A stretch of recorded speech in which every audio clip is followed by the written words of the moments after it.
It's okay. Off the mic, it's okay. Off the mic, Chai! Now wow, people wey suppose talk truth to power don't off mic. And if we talk, now 500,000 they go sama us, call them hate speech. But fear not, my ego don't come. Him go torchlight every corner, nooks and cranny of all these bad people where they spoil our country.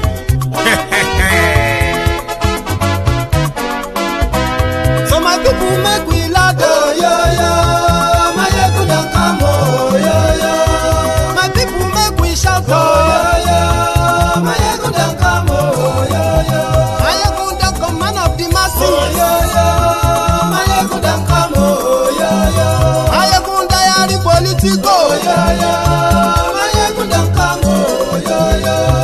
This one not the off in mind, oh yo yo. My ego don't come, oh yo yo. And in the touchlight every corner, oh yo yo. My ego don't come, oh yo yo. Okay, some people be they holla say they want the power. Chai, them be promise us say we go get light and power. Nah. Them hustle sote they can't get the power. But now they know they do anything with the power. Every day, dollar just they get the higher power. Over naira, still them talk say make we off mind. But thank God say my ego don't come. So my people make you laugh, oh yo yo. My ego don't come, oh yo yo. My people make we shout, oh yo yo. My ego don't come, oh yo yo. My ego don't come, man of the masses, oh yo yo. My ego don't come, oh yo yo. My ego diary politico, oh yo yo. My ego don't come, oh yo yo. This one not the off in mind, oh yo yo. My ego don't come, oh yo yo. Person where they do evil, no one make person talk. Them say that my egun, that man too they talk. He too they talk. Say my egun diary, he they hot like pepper. But every day then they take money in bulk. Woman picking, they the street they hawk. Still them talk say make we no talk. But thank God say my egun don't come. So my people make you laugh, oh yo yo. My egun don't come, oh yo yo. My people make you shout, oh yo yo. My egun don't come, oh yo yo. Man of the masses, oh, yeah, yeah. My ego don't come, oh, yeah, yeah. My ego.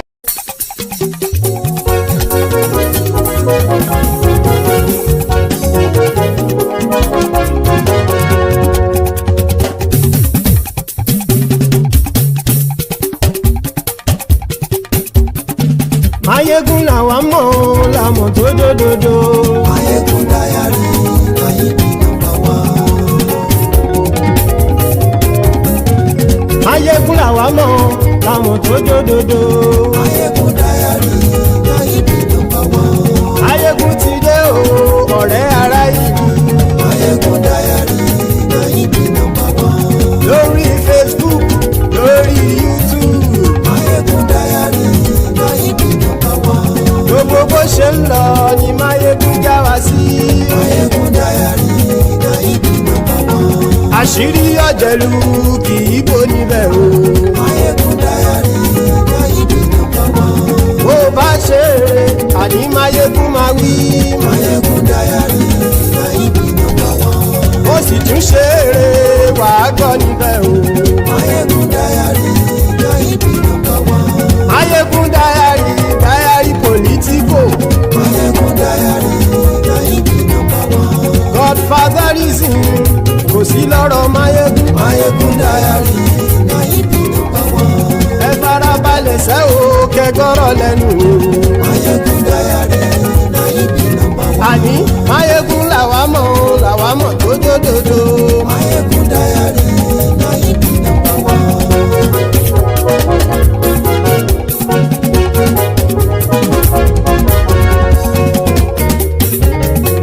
Àní ẹ̀sùn rákì.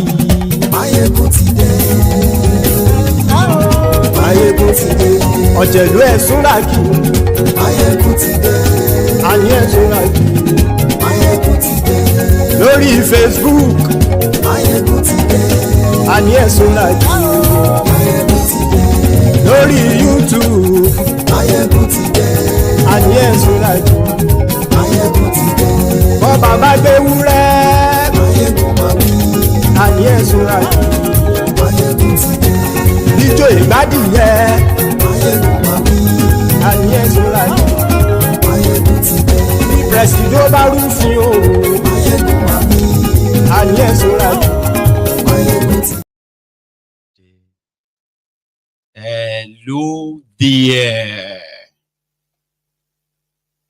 Good morning to you. Good afternoon to you. And good evening to you from wherever you are joining us. This is Mayegun Live. And you're welcome back again. So, brethren, as you are tuning in and joining this broadcast, I do implore you to please read beyond the description of, the caption of the broadcast. Read the description of the broadcast as well. Then like it, share it, invite your friends, invite your not so friendly friends. Tell them all that Mayegun today. And if you have done that already, thank you.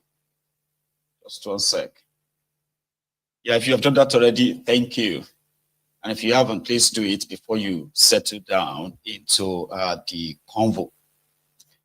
So, brethren, tonight we have, like as usual, we have series of raging topics and like happenings as we speak. So we're going to start with Rivers State. I mean, Tinubu that declared state of emergency in Rivers State understands very well that the fake 1999 constitution that doesn't actually represent the sort of the yearnings of the people per se, it didn't have the people's approval. He knows the buried lacuna inside it that actually makes anybody who is the president of that contraption more or less like the most powerful person in the world.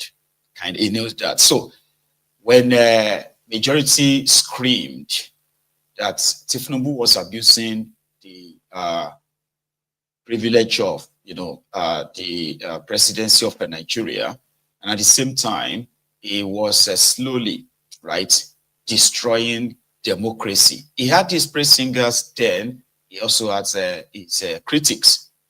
However, it seems to just have moved on. Tinubu appointed a caretaker appointed an administrator, sole administrator for Rivers State as his own solution to avert any form of a breakdown of law and order. Now, inside that fake 1999 constitution, there is no provision, for sole administrator ever. So when Tinubu made that declaration, he said the National Assembly, which eventually approved that decision, he said the National Assembly would be there, to act like the lawmakers and the checks and balances for the administrator for 6 months. So which means he also said the administrator won't make any new law and he won't make any new appointment whatsoever. That seemed to have changed. Part of the reasons why the crisis in Rivers State got to where it got to, primarily was because of the interested parties. I mean, for those of you who have been following it, so I don't have to repeat all of that, okay? So the primary interested parties, which sort of escalated it based on, kind of like a broken agreement. That's what they call it. Agreement was agreement, and Fubara kind of like didn't fulfill that agreement until today, except for those who were around them who claimed that Wike was asking for a certain percentage of the state allocation, 30%, which he couldn't, in good conscience, give to him and then led to, okay, we are decamping to APC. There was a plot to remove him. Those who wanted to remove him now openly said they've decamped, which was a wrong move. A move that Nigeria judiciary used the same corrupt, compromised way, right? To remove that from all of their evidence, and the Supreme Court of Nigeria reinstated them, which means all the power that they didn't even have now been given to them by this declaration, recharged, right? So they said Fubara, before the judgment, was acting alone. He was not presenting the state budget, right, to the status of assembly members who were supposedly no longer House of Assembly members at the time. So, and then they said that he must not be given the state allocation. The state local government allocation. If he only kind of like keeping caretaker chairman, that was also the Supreme Court ruling. So Fubara conducted his own selection to put his own guys in a local government level so as to fulfill that part of Supreme Court judgment, right? I say, well, legally, they have been elected, local government election has been conducted, but the battle continued that the power to appoint the local government administrator, the RSIEC, that is the Rivers State Independent Electoral Commission, okay, RSIEC. The power to appoint that has been taken away from governor by this state House of Assembly. They passed a bill into law and they signed it into law themselves, which according to them, they've amended the state's law that gave the power to Fubara to appoint local government election, kind of like a RSIEC, right? So this was going on behind the scene. There is also a court case along that. So it was more or less like everything Fubara did in their book was wrong and illegal, right? Then Tinubu appointed this sole administrator. The sole administrator came in. First, he dissolved the state government, right? And he went on to also dissolve the local government, Oangon. The court already dissolved them before him, all right? So they said that the head of local government administrators, August, should be in charge of the local government areas. Right. The Supreme Court said that the state allocation should not be released to Fubara until he presents the state budget to this House of Assembly, reinstated House of Assembly members. And also, a new local government election must be conducted. Now, here is where things get quite interesting, okay? So in the name of it's been violating this, it's been violating that. When Tinubu now suspended the elected government of Rivers State and appointed a caretaker, a sole administrator rather. Now you see this sole administrator suddenly just have all the absolute power to do exactly what they said Fubara did, which was against the law. Fubara didn't present the state budget to the State House of Assembly, according to them. So he must not be given the local government allocation and he must not be given the state allocation, okay? So his conducted local government selection was like voided, right? But you see this guy, this one didn't conduct any, there is no elected local government administration, and at the same time, there's no status of assembly. But somehow, as a state administrator, he has the power to appropriate funds. I mean, normally, he's probably supposed to take it to the National Assembly for the approval of anything he's trying to do, even including appointments, Abi. But that's not what is going on, right? The guy made some, well, he's been sacking people and all that. Apart from those who have been suspecting that it is another way of bringing the weakest men back into, in charge of Rivers State. Others are saying it is just a systemic coup. There are a lot of people, for some reason, who don't understand it, right? That is a systemic coup. for Tinubu to hand over Rivers State to APC, Egbekegbe, in this kind of like context, okay? So, yesterday, this guy, after dissolving the RSIEC, like, I don't know, again, like I said, there is nowhere in the Nigerian constitution that has an office for sole administrator. None. There's nothing like that. And then secondly, right, whatever the guy is doing, there's actually no law to back anything he's doing. Do you get that now? Like, it is like suspending the government of a whole place, right? And then unelected person is now in charge of your affair. And surprisingly or suddenly, that was legal, even though there is no section of Nigeria constitution at all that gives such rule. So illegality is taking place as we speak. It seems everybody just kind of like just moved on, right? I don't know. Like, Nigeria has become that hopeless. Sometimes I'm like, right? I mean, there used to be a lot of people, men who feels like before this whole place goes to the dogs, they are still very much vocal and loud and all that. But now everybody just seems to be like, you know, just pretending like they are not seeing anything. I don't know. Right?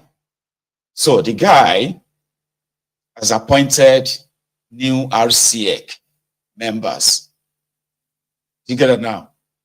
He has also appointed 23 caretaker chairmen for all of the 23 local government areas of Rivers State. Now, I am probably not going to be surprised, right, if all these guys are actually with the weakest men. I won't be surprised, because that would be very much naive of me to expect otherwise. Do you get what I mean? Like, that would be very naive to say, well, you know, I'm so surprised that they are with the weakest men. So I'm like, how is this normal? Like, how is this all right? So, well, maybe some of you will be able to, you know, possibly help me, you know, to understand how this is okay. You know, so the guy is now planning to conduct local government elections in Rivers State. Yeah. I mean, it's so good. The deal is so good that the guy is actually signing government documents where Rivers State is taking loans. Do you understand? It was like, oh, Fubara was planning to take this 40 billion naira loan or this 500 billion naira loan. So they'll just be like, okay, what's it for? Say, okay, yeah, okay, bring it, let's just modify it. We modify it, it's already an almost done deal. Then he just signs it, and yeah, his signatures, right, are actually pulling out cash from Rivers State's purse. Institutions are honoring his signatures on checks. And I'm like, but there is actually no real law to back this up. And Nigeria has become so lawless that it is the least of people's worries. Like, oh, that one is small. Oh, that's their problem, Jare, Baba. Oh, that's their, like, it's not all right. It's called impunity when the rule of man is above the rule of law. You see? Because Nigeria is a place where you have powerful men instead of powerful institutions. So how did this pass? In the face of all the Abina, Paper, all these people, lawyers in Nigeria, how did this pass? By virtue of the Central Bank of Nigeria's declaration, right? One, allocation of Rivers State, right, must not be released to the governor of Rivers State until, one, a new local government election is conducted and new chairman sworn in. Two, until they present the 2025 budget to this State House of Assembly. But now the State House of Assembly has been suspended. The governor has been suspended. A sole administrator has been appointed. And there is actually no legal backing, no amendment in the Constitution to say, they have to go and quickly amend the Constitution and create a position for sole administrator. Sure you get. Like, do you have to be a lawyer to understand this? Does anybody here have any section of Nigerian law, right, that actually backs the creation of the office of a sole administrator? States new,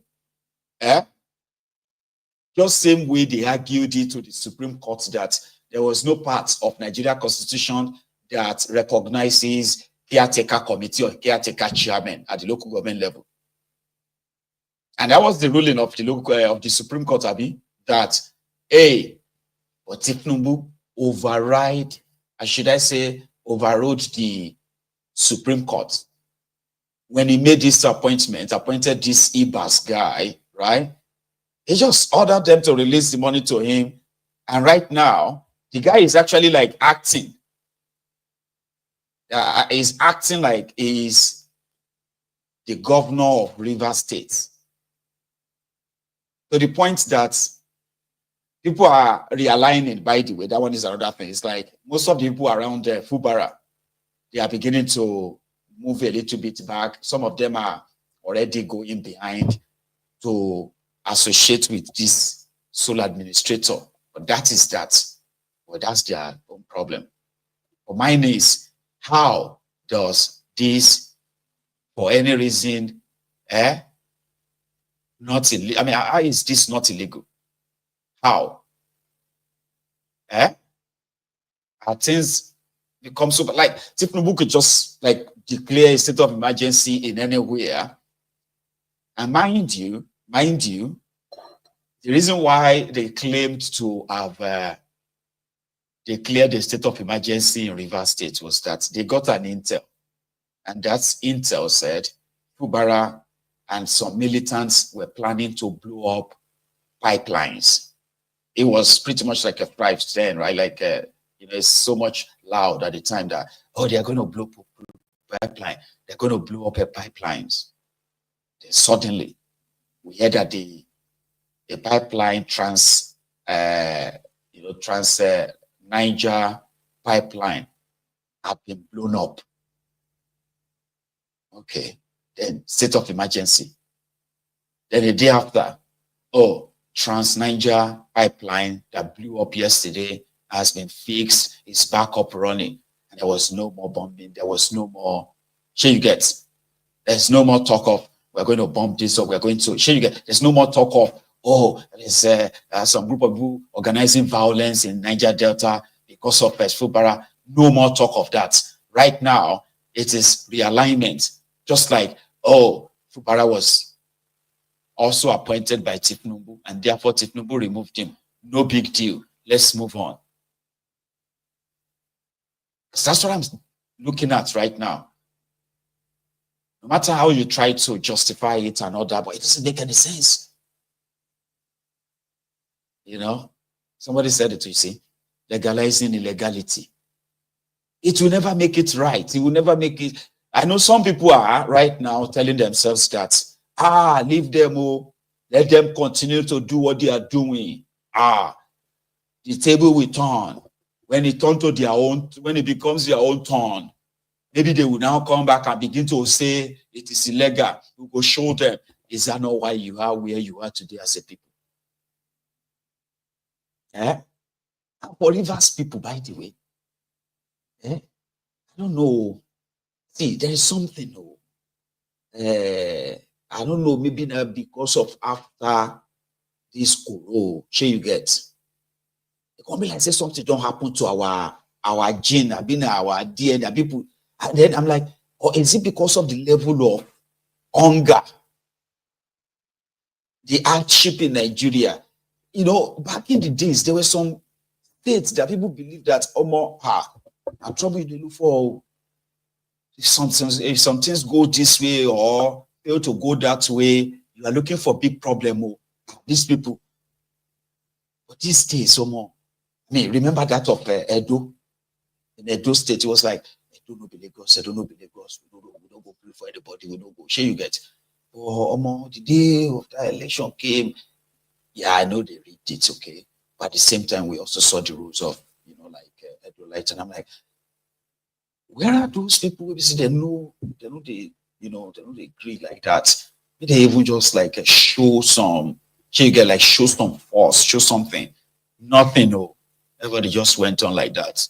And everybody is now back to watching their campaign video where you promised them insecurity. And they're like, oh, he's promised us insecurity. Look at us now. And on like that. So similarly, when you talk about the art tough boys, I've been an art boys in River State is one of the most notorious states in Nigeria where people believe that they are cultists, very strong-headed, they have militants. So they have like, everybody's a militant, kind of. That mentality of, if they're vexed last song, Nigeria go feel more. Somehow, nothing is, yeah? But I'm like, what happened? Something don't happen to our DNA, I don't know. There's no fighting spirit in people anymore. There's no pushback per se anymore. It's it's all like for those who can make noise and all that, loud and empty. So when you look at the level of degeneration in that contraption, right? You watch how people, right? I'm talking about able-bodied people ordinarily that will ordinarily not just look away. Most of them have become so gentle, they have become so relaxed, they have become so disoriented. I think some of them have become so like, it's like humble to slave. People have just become like, can they be bothered? Kind of. I don't know. It never used to be like that, fortunately. So people have been conquered. So people are now, any small thing now, they say, what about you? If you come and lead me. If you come and, you get like, it's more or less like everybody, people are now waiting for their own black Jesus, kind of. And that is why you see this savior mentality in some of them too, because they can tell, Because I don't understand. People complain about a lot of things, right? But they are not moved beyond that level of kind of like complaints and all that. And they have become so removed, mostly from that reality. And it is now about excuses like, do you want them to kill me? Do you want them to, I don't get my mouth. I don't get, that kind of talk. And yet they are still being hunted down like, so people get away, they get away with a lot. And some of them are very serious stuff, because when you see them become so powerful, right? There's something you have to pay attention to. That doesn't happen overnight. It builds up. Right now, before you know it, this guy, their sole administrator, what do you call it for River State, okay, who has been parading himself like, like it was the people of River State that actually chose him to be their governor. So he's deciding or making decisions on behalf of millions of them. Meanwhile, his loyalty, which he said, is not to Rivers people. It is to Tifnumbu, the man that appointed him. So in the midst of that, you just want to feel sorry for the people of River State. But again, that depends on, from what angle or which angle you are looking at it from, and crisis here and there as well, right? Lamidi Apapa is back. You are aware? Okay. This is also Supreme Court stuff now, okay? The last time we were debating if the Supreme Court judgment removed Abure or not, and if Labour Party, you see, there is, there are talks right now about what do you call that? Coalition, where opposition are talking to come together in 2027, right? Form one single formidable force to challenge Tifnumbu and rescue you from Kolu. That you'll be hearing about that, Abi. So those like the Kaduna Little Finger, right? El Rufaya, who moved to SDP. It's been problem in that SDP since then. Some believes that El Rufaya and his co-travelers are coming to hijack their party, right? And others are saying they're just using that in order to have something or a platform that they can use in negotiating for this coalition. Anyway, so much talks going on about which political party are they going to use in challenging Tifnumbu. Start a new political party, run on one of the existing one, or troubleless ones, or you know what I mean. Anyway, Peter Obi on his part came out severally to say he is not leaving Labour Party for any coalition, especially the coalition is all about how to grab power and not to like solve the problems of Nigeria and Nigerians. Now that's also part of all the ongoing talks everywhere. So last year, just a little bit roll back, okay, last year, Obi, Otti, Abure governor, and some of their stakeholders came together, right? They said it was the end of Abure's tenure. So they put together a caretaker committee that would then, a caretaker, sort of like an acting committee to be in charge of the affairs of their party before they will organize another kind of like a congress to now choose their party executives, right? Abure didn't take that lightly. In fact, because of that, Abure, as well as Lamidi Apapa, and then Arabambi as well. So they settled their rift. All the dramas about Apampas, you know, since 2023, just disappeared, just died down, because Obi and others have formed caretaker group. So Abure went to court, right, to challenge the caretaker committee put together by Peter Obi, Alex Otti, and others, which they accused of planning to hijack their party from them. Of course, just same way, Apampas, Lamidi, as well as Arabambi as well, right? They're both accused Obi of planning to hijack their party by siding with Abure when, you know, when they were like on other sides, okay? So, like I said last year, because of this move by Obi, Otti, and others, Apampas, Arabambi, Abure, some are calling him Judas Abure right now.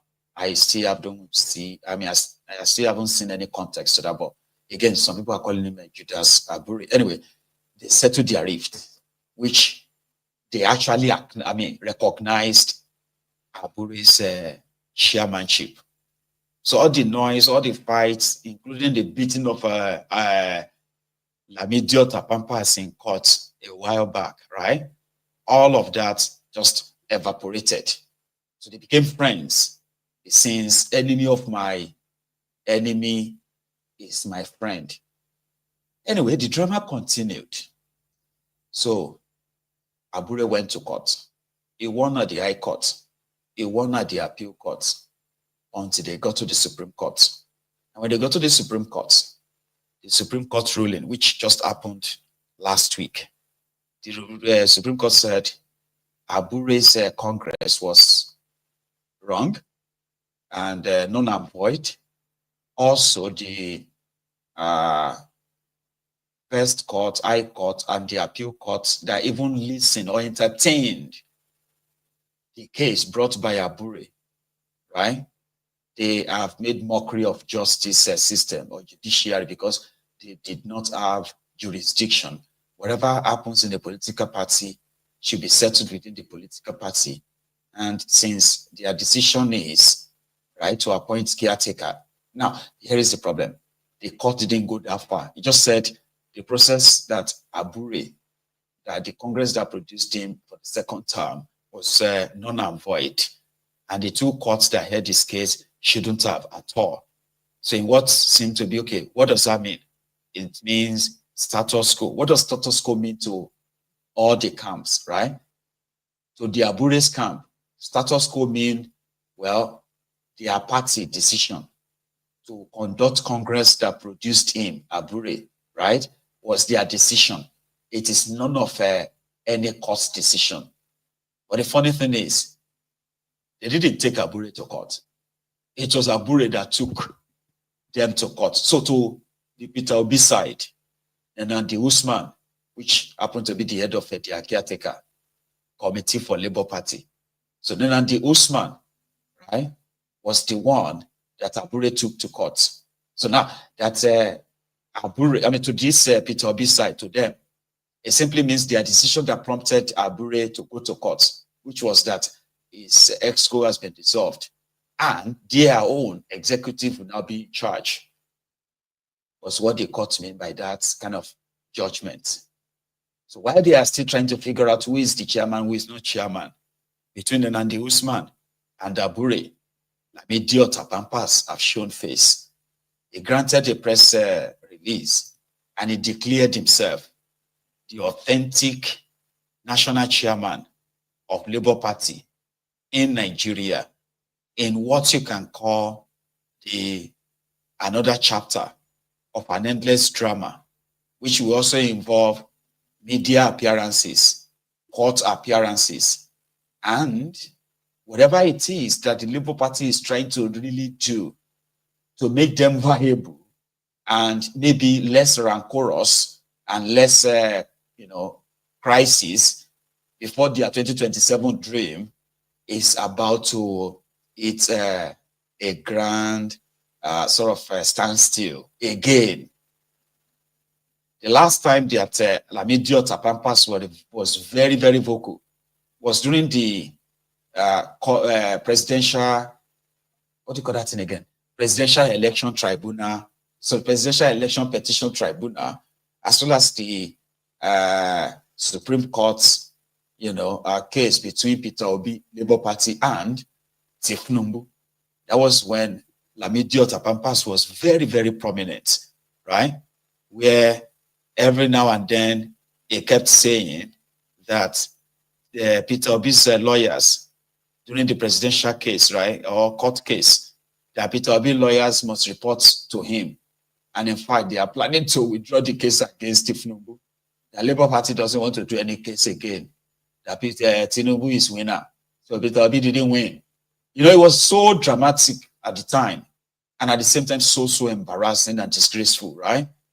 In fact, there was a time, I don't know if some of you will remember this. In fact, you will remember when I show you, when Lamidi Apapa showed up in court during that time. And I'm talking about showing up in court to claim that he is the authentic chairman of Labour Party and they don't want to do any presidential election petition tribunal case against Tifnumbu. I think they beat him up that day.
It was the worst day that the devil collected water to drink. You know? So he is back. That's the point. So the drama is back. And suddenly, like the last time,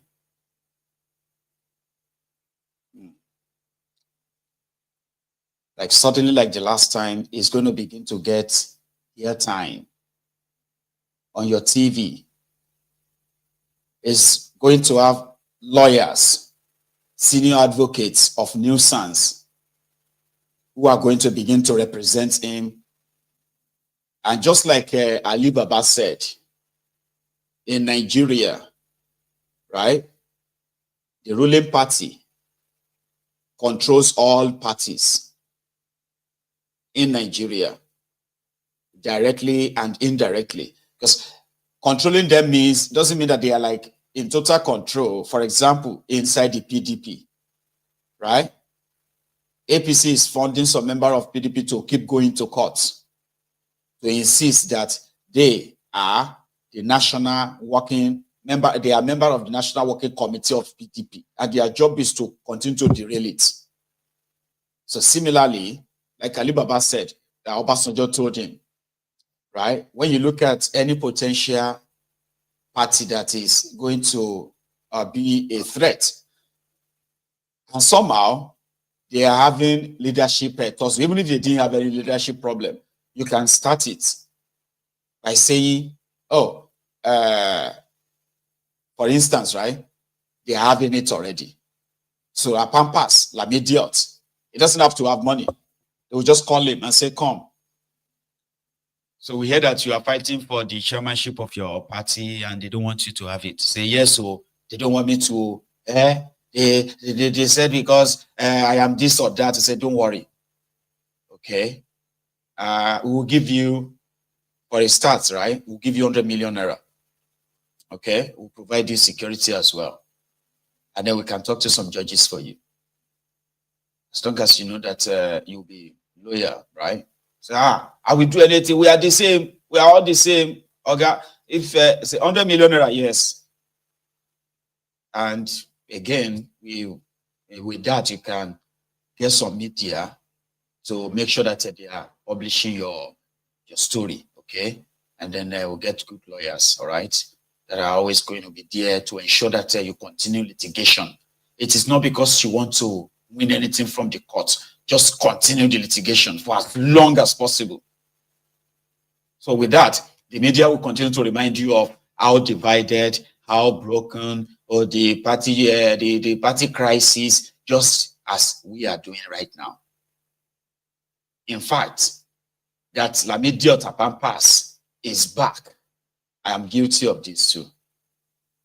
Is kind of like more popular than what really happened at the Labour Party today. Because today was actually the day that all their stakeholders, executives, the national, state, and all of them converged in Abuja to properly implement that judgment of the Supreme Court. Obi, Otti, Datti, and many others like that were there to ratify what they call the NEC Meeting of the party, or NWC of the party, to ratify a resolution that will say, here is the copy of the court judgments, which means INEC must stop to recognize Abure as their party chairman, while Nenandi Usman must be recognized as their party chairperson. That happened today. But guess what? This is how it works. So the media reports more on Apapa Declares himself the chairman of Labour Party. Please tell me if I am wrong. Which one is louder today in the media? Yeah, that Peter Obi led their Labour Party NWC, right, to the INEC, met with the INEC, and the INEC, right, accepted or collected what was their own party resolution in, demanding that INEC must recognize Nenandi Usman as their party chairperson and not Abure anymore. That is not in the news. And if it is, it's not really relevant. So this is how it works, okay? So very soon we're going to hear more drama. You're going to see more dramas. Suddenly, Apampas will suddenly have bodyguard. That time he had his own security detail. Baba from nowhere. Baba, who will be this person? They ain't take money to hire son. To hire a son in Nigeria means for each court appearance, right? They collect 35 million naira for appearance. Baba, do you know how much they pay to anybody they call son in that contraption? Except the ones that will say they are doing human rights, human rights, this and that. Apampas get like about 2 sons. Where did he get the money from? Because he's getting it from the APC. But it didn't really work at it. I mean, then, I don't know if it's going to work now, okay? So today, they are supposed the National Secretariat in Abuja, right? The Labour Party converged, right? And everybody there that spoke, what they said, I have brought you some of them this evening. So we are going to go to that their convention, or I don't know what they call it anyway, NWC meeting in Abuja. Here is the first part, where their entrance and then the Usman's speech, but it starts. Let's go. We was at that side now.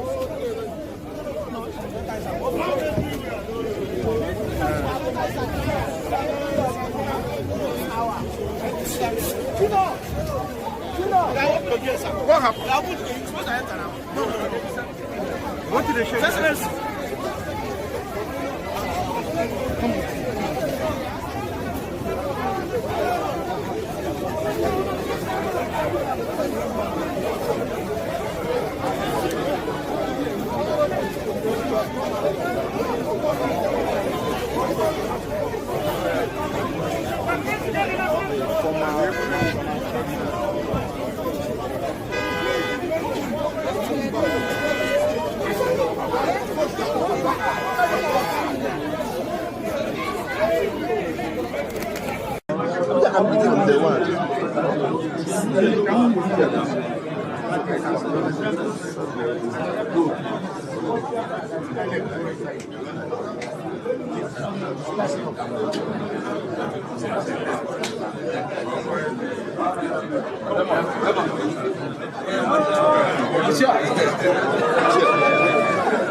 I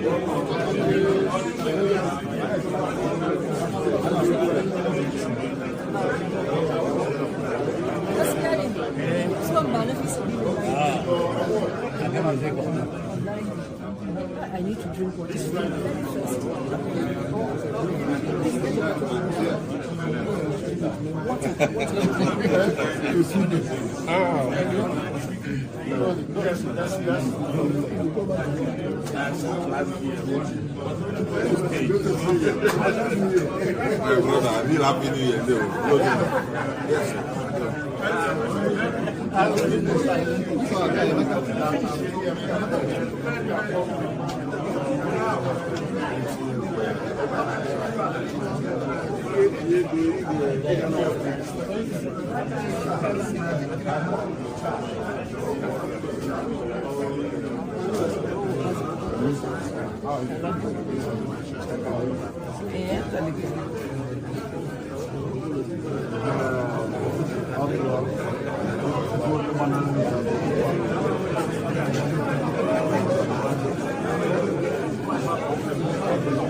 I am happy to communicate that the consequence of the decision of the Supreme Court of Nigeria is that the Labour Party can now start on its journey for a rebirth.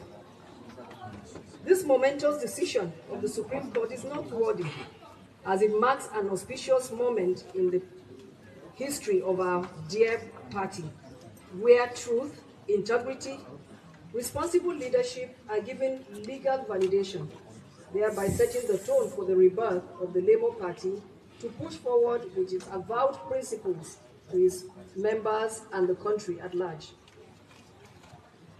It is indeed a triumph for the rule of law, good governance, and for all who stand for the truth and sincerity of purpose in seeing that those with the best interests for our dear party and country are allowed to validly proceed accordingly.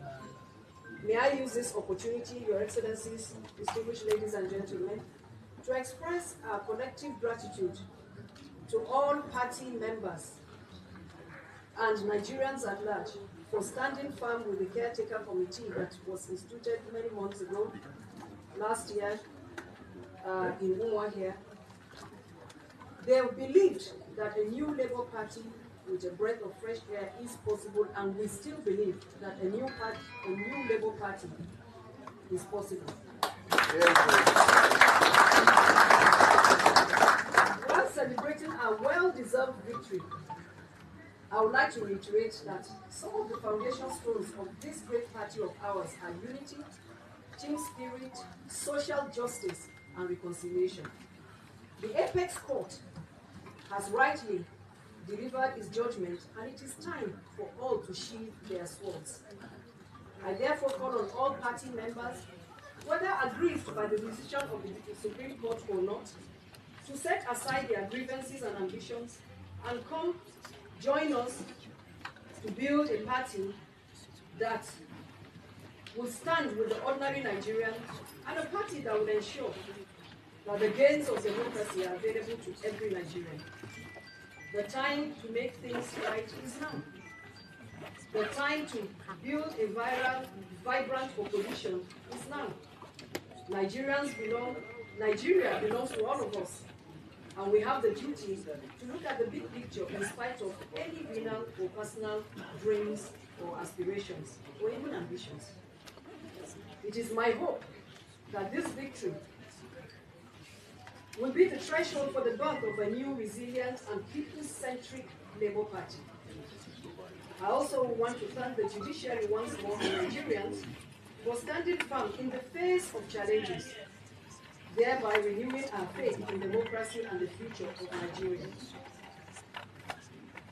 We call on the immediate past NWC members, all Labour Party men and women, both at home and in the diaspora, and the obedient movement worldwide to kindly join hands with us to rebuild our party and rebuild democracy in Nigeria.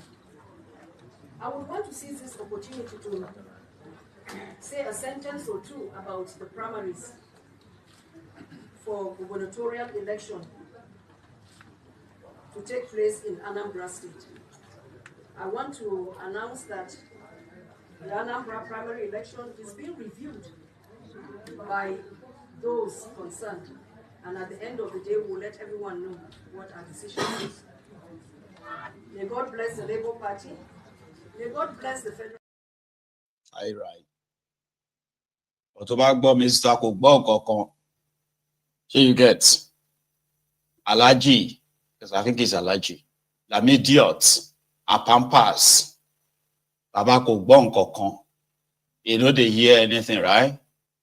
He did his own press conference, like I said, and he also told, according to him, all Labour Party members to get ready for state and world congresses of the party, as he is the authentic chairman of Labour Party. Listen.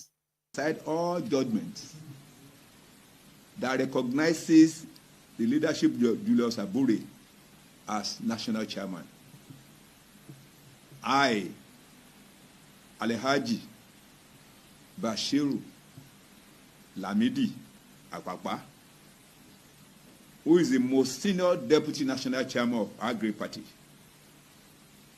and in consonance with our party constitution's Article 14(2)(a), B, hereby takes over the running of affairs of our great party with effect from today, Wednesday, the 9th day of April 2025, in acting a capacity, and Alhaji Farouk Umar Ibrahim as National Secretary.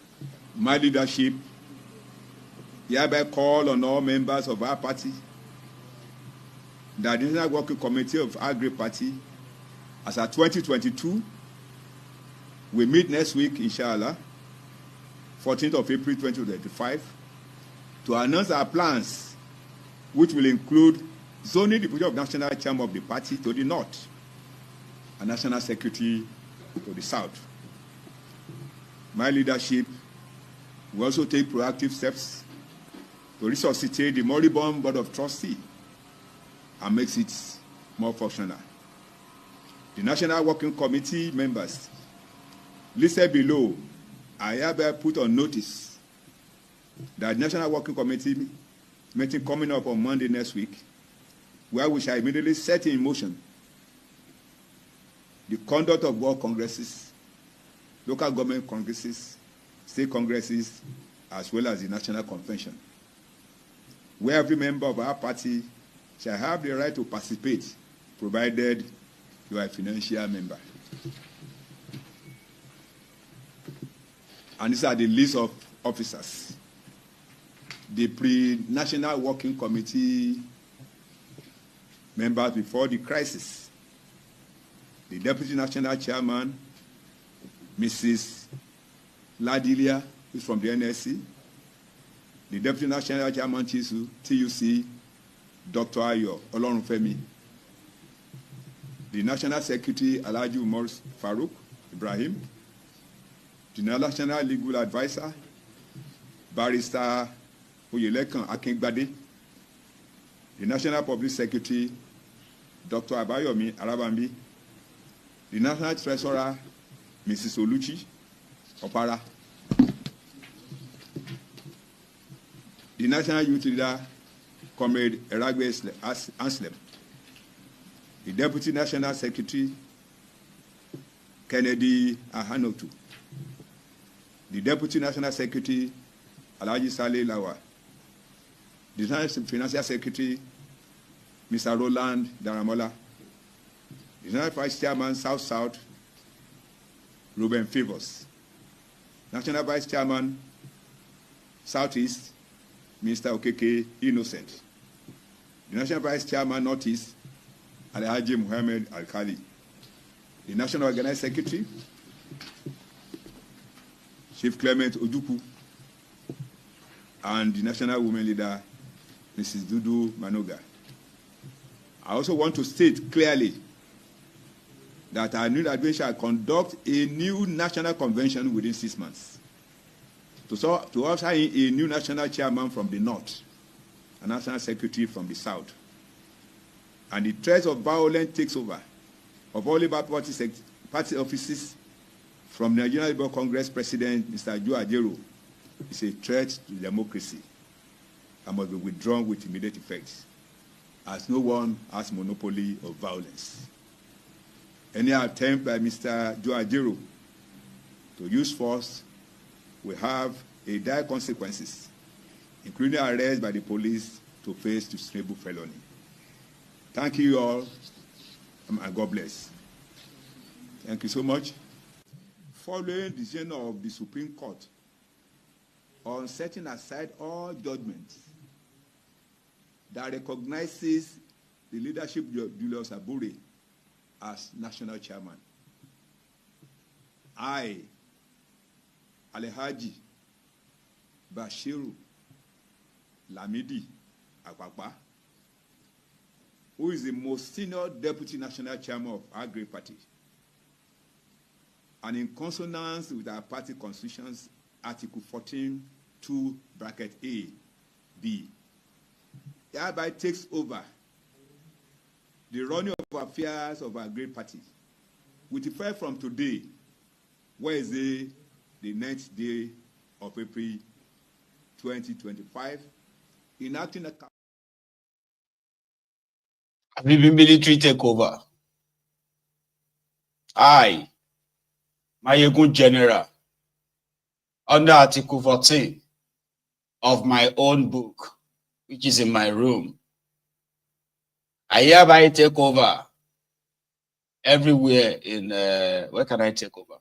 I don't know. Like, I can call the media and just be like, I am now, as the most senior weary around, I hereby take over. And that's it.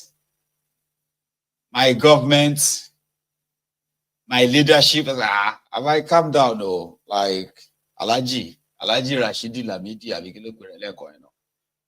you know? And this was going on. Sorry, it was doing that, right? While Obi and others, right, were perfecting what they called trying to position their party for the challenges ahead.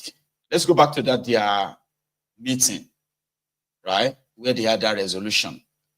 Datti and Otti in this video. Watch this. The 2023 presidential election, which as far as we're concerned, Labour Party won. So I repeat, justice is meant to be consistent. Justice is meant to be always and forever, not just when it is convenient. However, the little that they are given, we appreciate, and we hope they will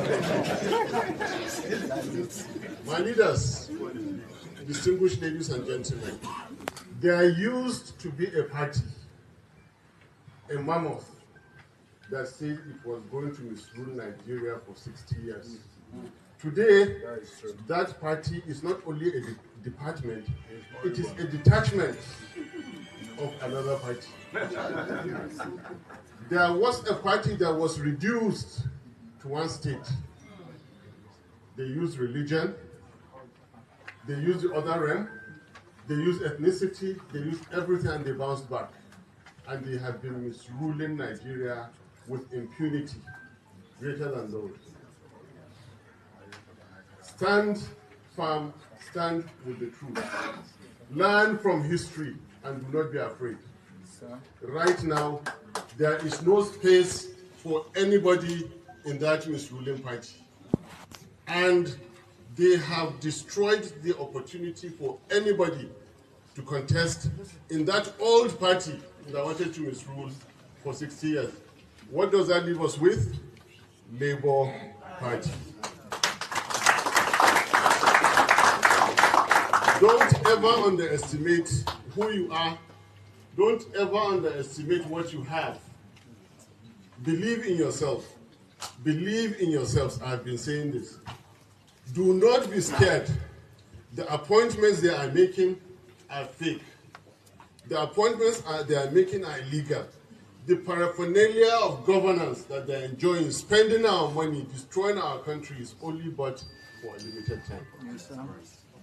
Do not be scared. Believe in yourselves. The saying goes that there may be another movement. You know, I'll not hide it. Let us see it. Labour is there. Labour is the only option. And like I said, in 2022 and 2023, there was only one party that was conditioned to win the elections, and Labour Party won the election. What happened? Of course, they switched off IREV. They changed the meaning of English language and they bent our constitution. And I remain by what I say. This serving government remains questionably constitutional. And of course, I will not forget my able chairman, Senator Nenandi. The high point of her speech is that she's extending a hand of friendship and brotherliness to whoever is aggrieved. Labour Party will continue to do that. Embrace and embrace, because you cannot go into that old party. You are wasting your time. It's a detachment. You cannot go into APC because there is no space for anybody. Instead, what is happening, they will realize there is no space for anybody anywhere. The only option continues to remain Labour Party. At the right time, I will say more. Thank you very much. I just wanted to bring us all to speed about the certified true copy of the judgment that was just released not too long ago, signed by Honorable Justice John Okoro Enya.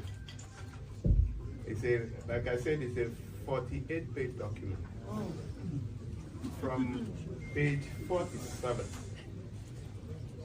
So by the time you finish listening to this, all the manipulations and the lies will take flight. The three issues submitted for determination, and I'm quoting, are hereby jointly resolved in favor of the appellants. And the appellants are distinguished Senator Esther Nenandi Usman and distinguished Senator Darlington Mukocha. That's right. In summary, both the trial court and the court below had no jurisdiction to entertain the suit of this first respondent. Whitman Relief and first respondent is Abure. Whitman Relief, as they both rightly observed, was inserted as relief number 5, as though it was an appendage. Consequent upon the foregoing, the decisions of both trial courts and the court below, recognizing Barrister Julius Abure as the national chairman of the first respondent, are hereby set aside. And suite number FHC is hereby struck out for want of jurisdiction.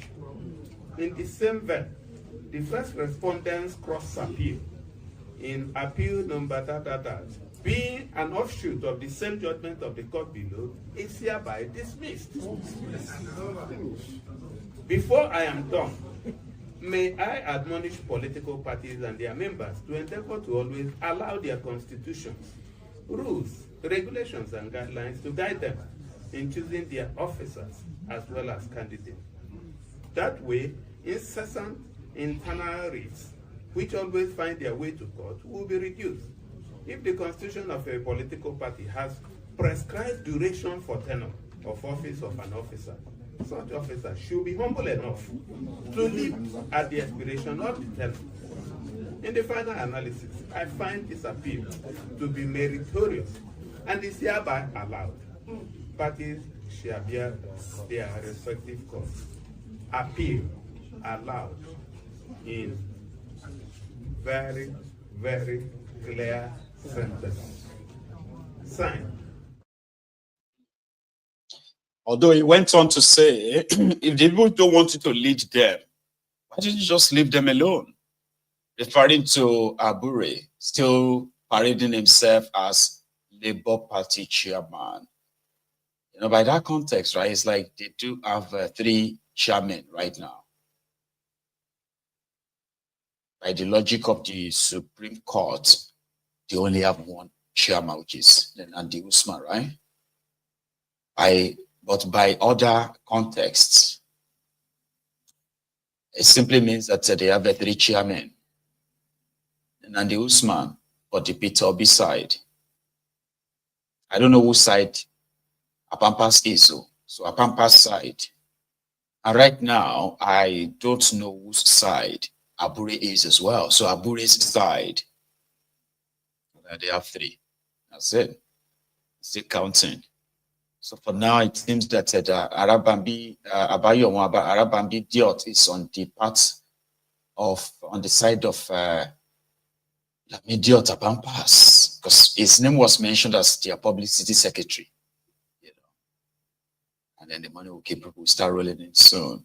You know, Lamidi Apapa, the guy that ran as Edo State governor with I swear, and what's that guy's name again? Okodoyo was also there. And at that same spot, they were ordered to give what they call the vote of thanks for Obi before Obi himself speaks. Okay, now listen to this. Mr. Peter Obi, Excellency, performing governor,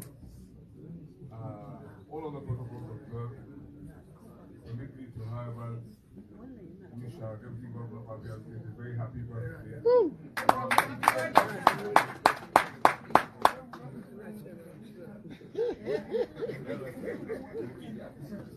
Today is a watershed moment. Many of us have been worried. Many of us have been crestfallen. Many of us have been heartbroken. Many of us have been so disturbed. But many of us have kept faith. And the reward for that is what we have just witnessed today. That our party can again continue on its trajectory. We were derailed. A lot of damage has been inflicted on our party. But never say never.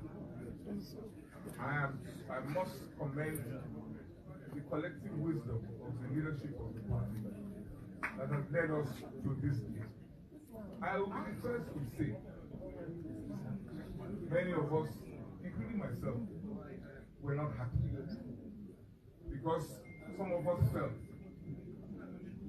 that certain persons were allowed to inflict incalculable damage on the party. But I see the wisdom of allowing for reason to prevail. It is a much sweeter victory today. But never again. Never again. Never again. Labour Party, never again. Never again. Should we allow a few to cause so much harm? They've set us back.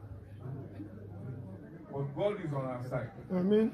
And I am of the belief that with all of us working together in our respective wards, where it should all begin, as our governor has very rightly said, with all of us working together, we can be on the ascendancy once again.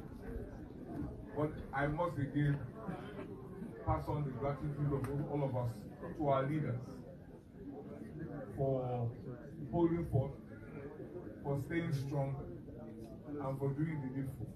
I definitely support the decision or the suggestion that CTC be taken to INEC.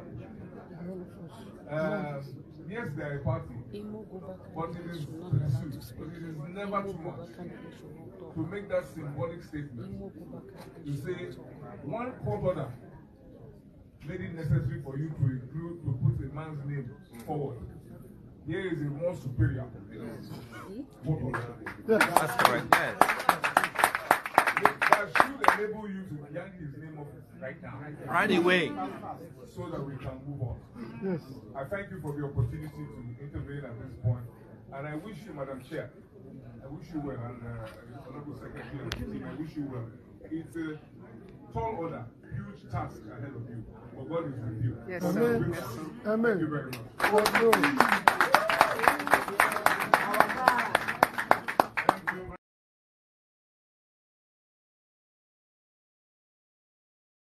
Labour Party, forward ever. Labour Party, forward ever. Forward ever. Backward never. Your Excellency, let me stand especially on the already established protocol. In spite of the plenary of 2 days ago, I, Peter, representation of Abuja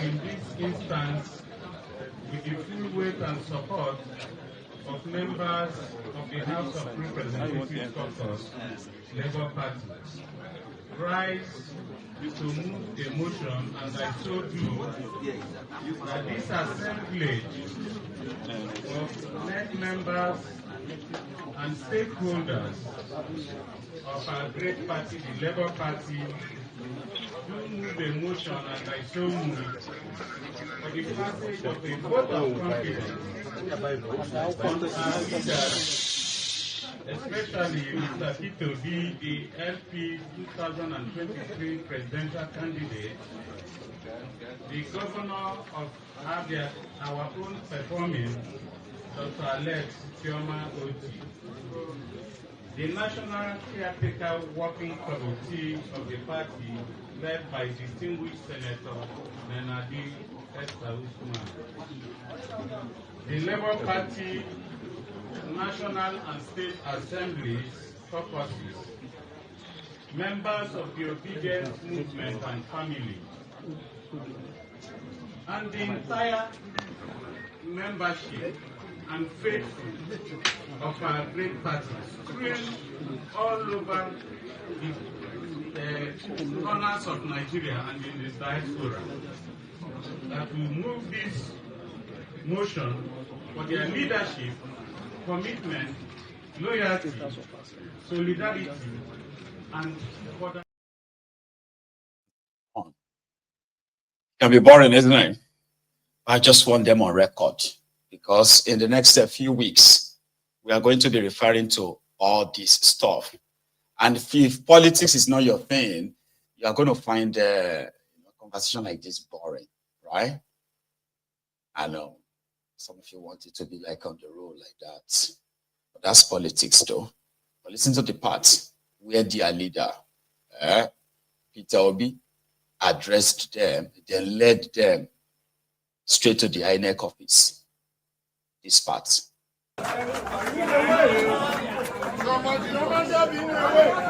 It is choice of everybody. Yes. We must move and do everything we're doing as a family, because we're choosing to be family. Yes. And this family does not exclude anybody.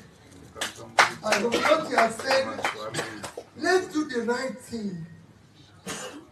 Let's go and do from ward to local government, to state, to zone, come and do it nationally. Nobody, everybody is free to contest, everybody is free to. By the time the caretaker comes out with whatever they want, everybody is free. Nobody is excluded.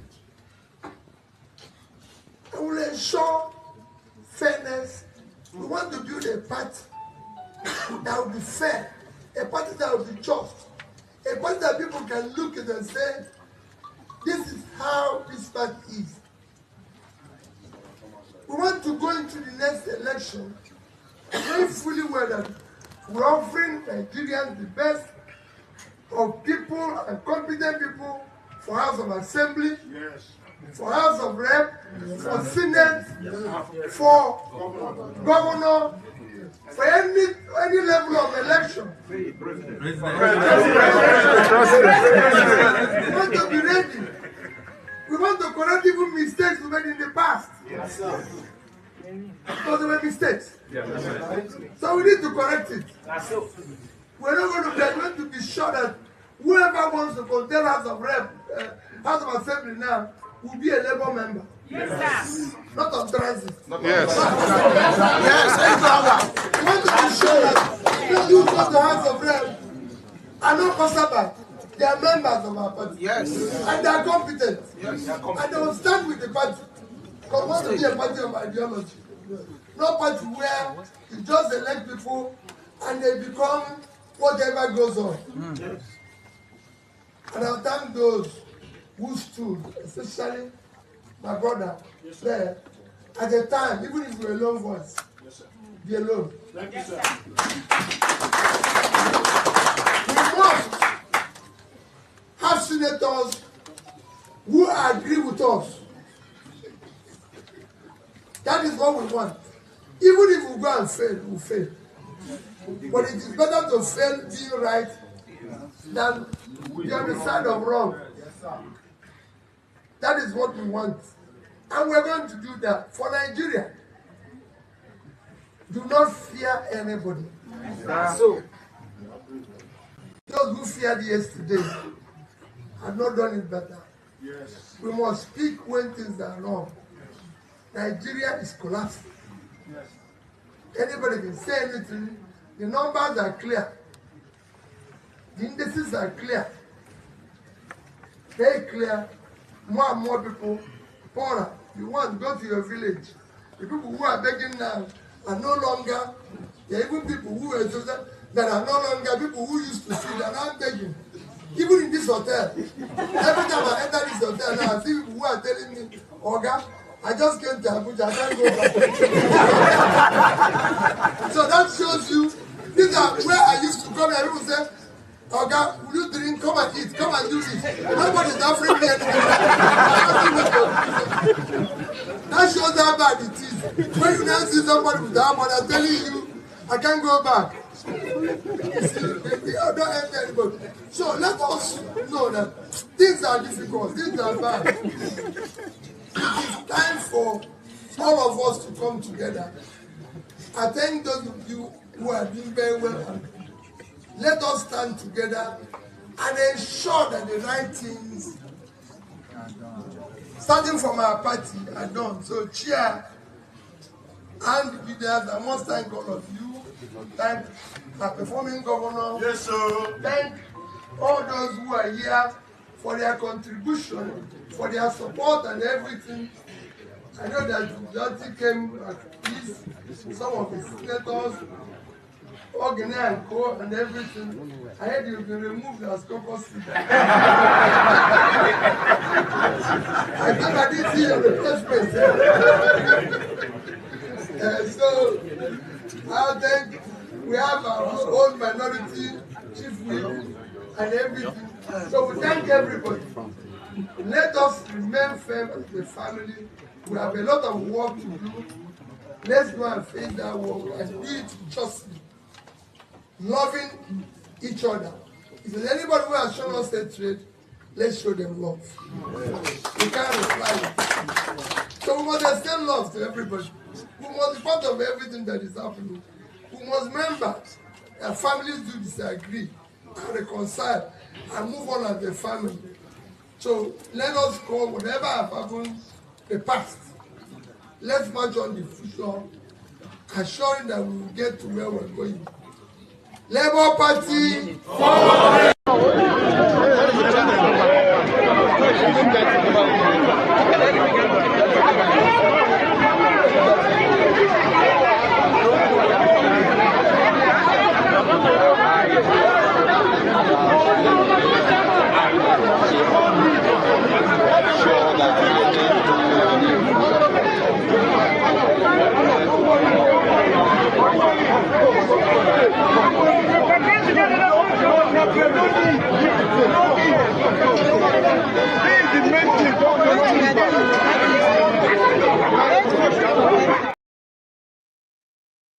handed them to the INEC to go and submit the CTC, certified true copy, of the Supreme Court judgment. And inside the place, it was Otti that spoke.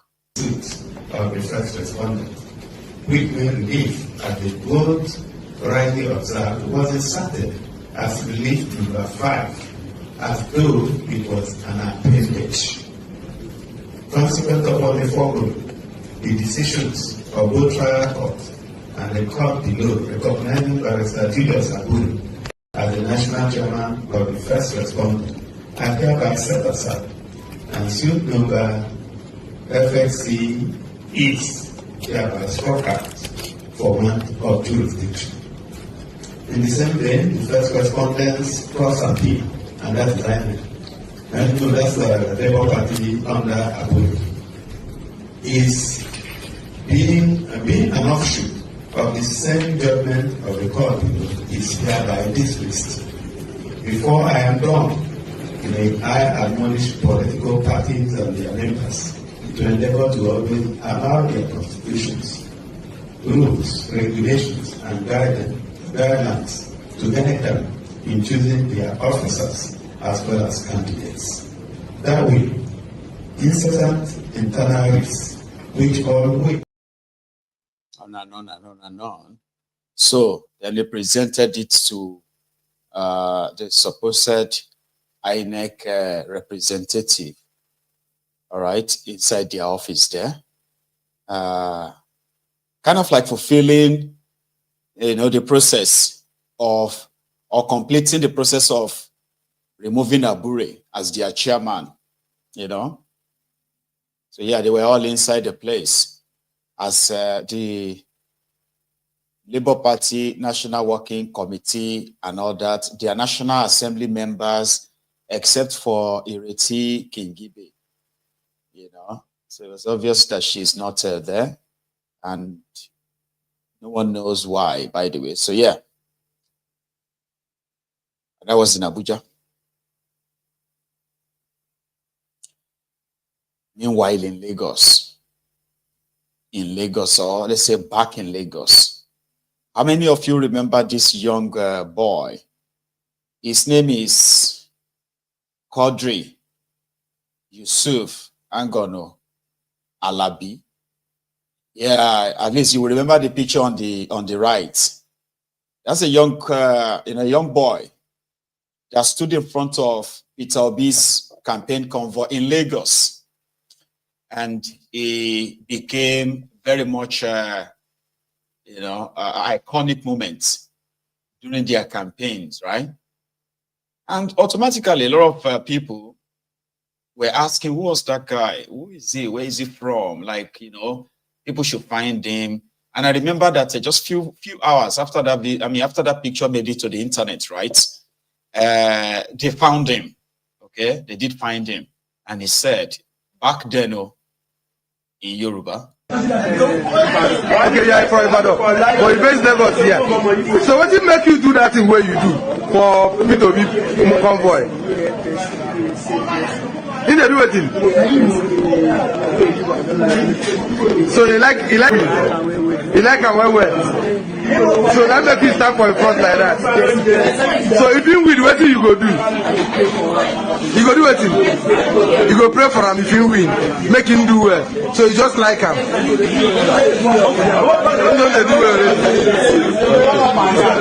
God go do him, yeah? What you be there and then again? Yusuf who? Yusuf Alami? Okay, where are Yusuf? So the young boy was, according to the story, right, lives with his mom. I think his mom is also, I don't know if she's a widow or she is a single mom. Or it became prominent that, it got featured on some of the different platforms in Nigeria. And a lot of money was kind of like also raised for him. And then we didn't hear anything about him anymore. Until 2 days ago, when a random person put it on social media that the young boy has been in prison for a few months, right, under the accusation or allegation of stealing theft, and he's been locked up in Kirikiri for months. How is that possible? Then there were other followed up stories. So the initial story was that he was coming back from work, right? And some of these Madugos, like the area thugs, grabbed him, collected his phone, and then handed him over to the police as one of the criminals or, these petty thieves, pickpockets in the area. And that was it. From there, straight to court, and from there, remanded in Kirikiri prison. Like, how? So a lot of people started asking questions. What happened to those? What happened to the money contributed or donated to support them? They are not wretched, or they are not like living the life they were living back then anymore. And so it's just like they are still like living their normal life, kind of better, right? The young boy works somewhere. I think he learns a trade or he learns a work somewhere, right? So why would anybody in the area not know him? What exactly is this true story? What happened to this young boy? Lots of questions, but I think it got to the attention of Peter Obi himself when he called Inihebe to please find the boy and, probably put up a defense for him. So others are saying that one of the mistakes, or the main mistake they made, was the moment their situation changed, they should have left the area, because there are other people who are now saying, right, that the reason why the area boys in the area, which are older guys, like the street ushers or the thugs, why they possibly did that to him was because they said the family only eats the family, only the family ate the money donated for them. That everybody knew them as a suffering, struggling family. But suddenly that they hit limelight, now they are better off, and not a single penny was. I was like, does that even make any sense? Eh? Have you seen what the Kirikiri looks like inside the Kirikiri? Do you have an idea what it looks like for a 16-year-old to be processed through the system, right, until they got locked up somewhere? Let me show you what the Kirikiri looks like inside. This video was recorded just yesterday, so that you can understand. This is very fresh. The Nigeria, maybe in a medium, maybe in a maximum security prison, or Kirikiri in Lagos, inside. Mr. Lobista, evening, sir.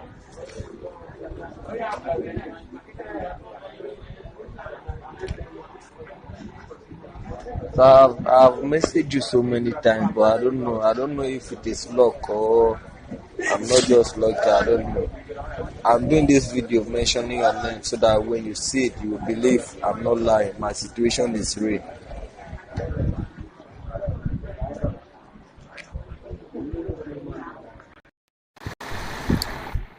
Oga official more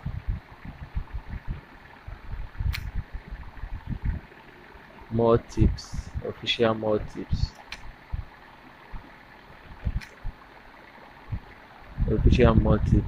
Please, I have myself. Give me a chance to prove my situation.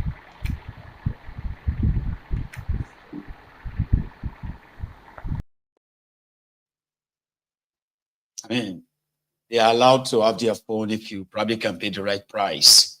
And somehow, right, some of them are even going live from inside prison. Have you seen that before? On TikTok. So if you go on TikTok, you're likely going to, see some of the people who are locked up in prison. But a young boy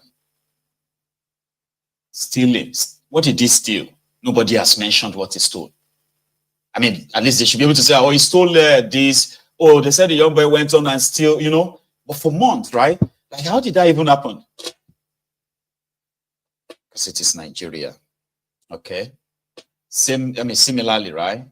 There is this man who said he went for a church service, right? He parked his car in front of the church. When the service was over, he came out and his car was gone, and he's been looking for the car since then. Well, shockingly, right, he just discovered that the same car, his car, that he reported to the police, and police were looking for the car for him since 2015. That was like 10 years ago. He just found out that the police have been using the car as a police car all this while. So can we now say that police stealing car? Nigeria knew, what you think is impossible in this world is because you have not heard about Nigeria. Very dark man, I thank you for the work when you do for Nigerians. My name is Abure, mind you. I'm the citizen of Nigeria, and they live at the state for Warren, Delta State here. This picture of this vehicle went in my hand, so in my motor, I go program for church on Japan Road on the 13th day of November 2015. As we close from the program, when I come out, I don't come see my motor again. So I find, not see, now go Apapa police station, go report. Then they come say, okay, may I go print paper, stolen vehicle, and I still go print the paper, that stolen vehicle, bring to them. I even distribute them all over the place for them. Then after 2 years, 2017, I got discovered the motor with Nigeria, with the same police people for Apapa division. They convert my vehicle to their own use. They write, see the picture of the vehicle. They write the radars for inside. Then before somebody advised me, I carry the matter go court. When they will go court on the 19th day of July 2018, the High Court fined them 10 million. They made a payment. So on my behalf again, the way they will pay. They can't carry the matter. They can't take appeal against the judgment. So very dark man, I don't know the appeal when they take, whether they want to tell me say not make the motor on their own, on their right to use my motor, I don't know. So now, because I don't get helper, I don't get anybody to help me, that's why the people they oppress me. So I beg, I want to make you help me out of this problem. Because since that time, now the motor I take to manage my life. Now, this tough for me well. To even pay my house rent, to even feed. No way. So I beg, very dark man, I thank you well for the good work what they do for Nigeria. Come to my rescue. I beg. Very dark man for president.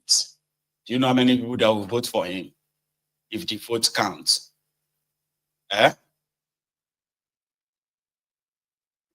Imagine police. How do you even explain that? Police steal your car. You reported to the police. They told you to go and publish stolen car information, lost and found. Anybody who found the car, please call so police station. When a police steal the car, they can't repaint the car, put the name of their squad on it. So like if they are going to go and look for this old man's car, they'll be driving the stolen car to go and look for the stolen car. Like, who does that? Same way another person. This is just to expose or share with you how broken the system of Nigeria is. And that, see, the people who are at the bottom barrel of the food chain, right? Those also are the wrong bottom, who are the direct sort of footmat for them. You have no idea what level of the amount of injustice that they have been subjected to. And somehow they know they can't get justice anywhere. Thanks to social media, where they can personally raise alarm. If things works well, social media picks it up, it goes viral, they react to it, the police react, and everyone seems like, oh, okay, yeah, justice is done. But millions of others are going through similar experience in a different context, so across the country, because they have no one to run to. They just have to call on people to say, come and help me. Oh, please use your position to fight for me. Oh. Imagine somebody will be saying, God call him. You understand? Like when God calls you to say, my son, say, Daddy, my son, Daddy, I am your God. I'm calling you to follow me. Okay, sir. Here you get. And then the next thing, you start kind of like projecting the word of God. You are now a man of God.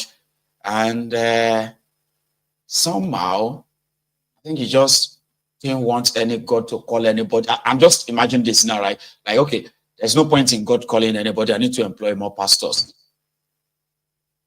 And maybe they are just going to ask God, hello, God, can you please let me call more pastors? I don't know. So what happened is that there is one Baba Gio in Anambra, right, who is said to have claimed that God called him, all right? And in the process, he called others. Somehow, he maltreated them. Here you get like mistreated them so bad that they left. He failed to pay them, according to one of them, right? He failed to pay them, then he started threatening them. So when they spoke about the way he treated them, he used the Nigerian police, right, to pick them up, to the point that it ended up as a court case. And he kept telling them too, right, that I will use my position and send you to jail and all of that. So one of them had to call on Omoyele Sowore and they take it back as, even though Sowore was in Abuja then, right, protesting and demanding for a better, your police IG must go. Or somebody was somewhere asking Sowore to please fight for him. Babaji won't finish him. I'm like, if I have the same anointing, because people say, don't abuse my anointed or something like that. Like, don't do my pastor no harm or something, right? I said, don't touch my anointed here. Don't touch my anointed. Do my pastor no harm and all that. So I'm like, if I am like anointed, that kind of anointing or stuff, right? I said, Pastor Baba, you know, when you see these guys in action, right, you feel like they are magicians. No, not expert. I mean, the way they present themselves, they presented themselves like they are magician, right? They have this power and all that. And like if somebody is trying to cheat me and I have contact with or relationship with Sky Daddy, that manner, I will just kind of like, you know, just do rakatapra like that, you know, right? Saka bula. Sort of. And then you just see Baba Gio just a crop or ground like a reptile, like a crocodile. So people go on, they say, Pastor Elijah, Prophet Elijah, please, so your power is too much, because you have turned Baba Gio to reptile, but no. Even Pastor had to call on somebody physically to please save him. You know, maybe this guy that he can't. That's how rotten the system is. You are the mercy of your oppressors, and as it is, yeah. They say that it is normal for the weak, right? It is strong for the.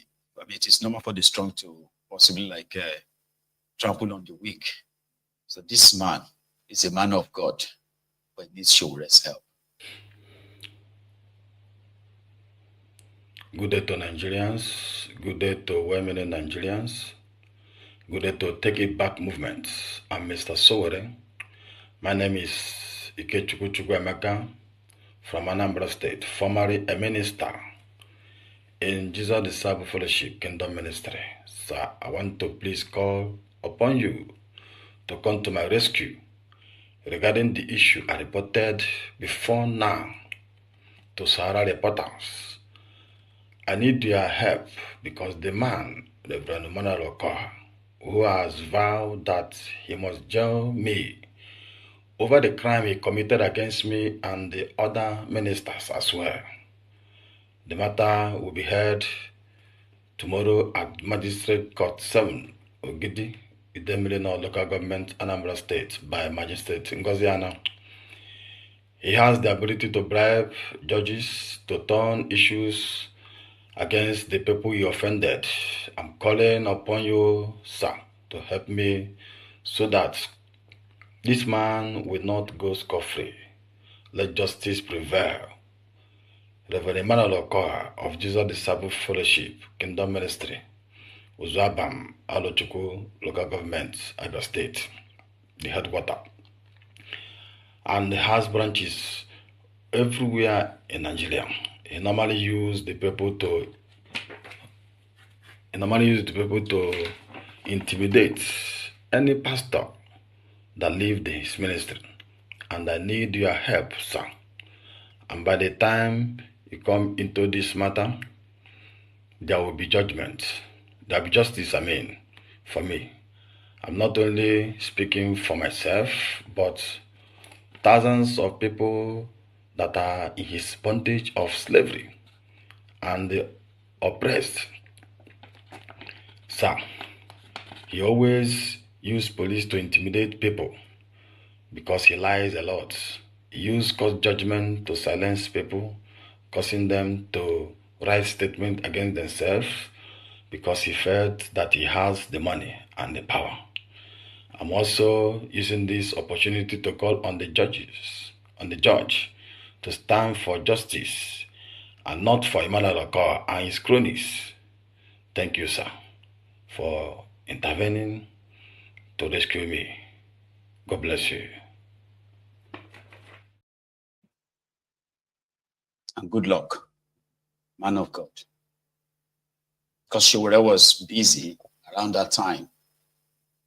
The reason why Showore's passport was taken away from him is because he's been calling out at the illegal police IG in Nigeria.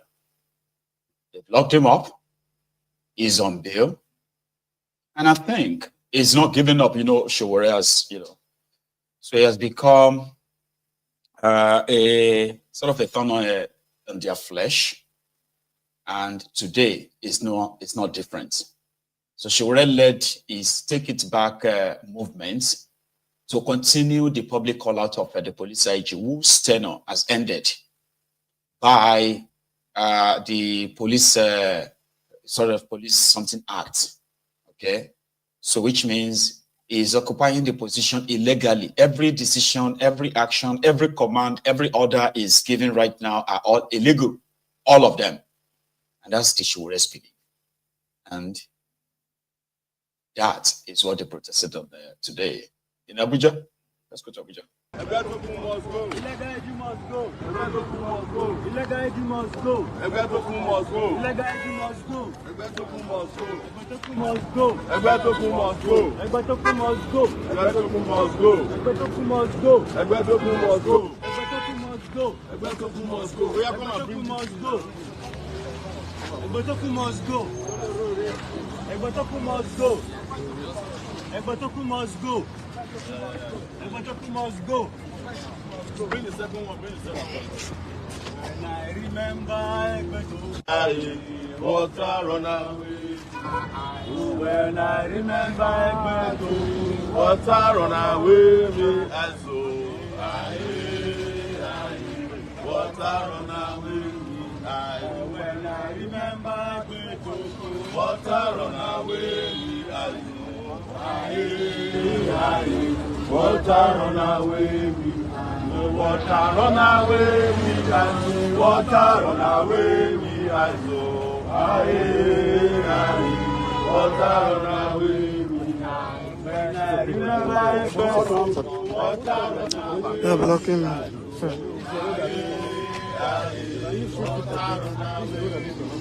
When I remember protest you can't block people from address the press, but not remember. I'm not supposed to make it convenient. Water on our way, we are water on our way. Greatest Nigerian people. Greatest Nigerian people. Came here today because they are not joking about the removal of the IG of police. These Mr.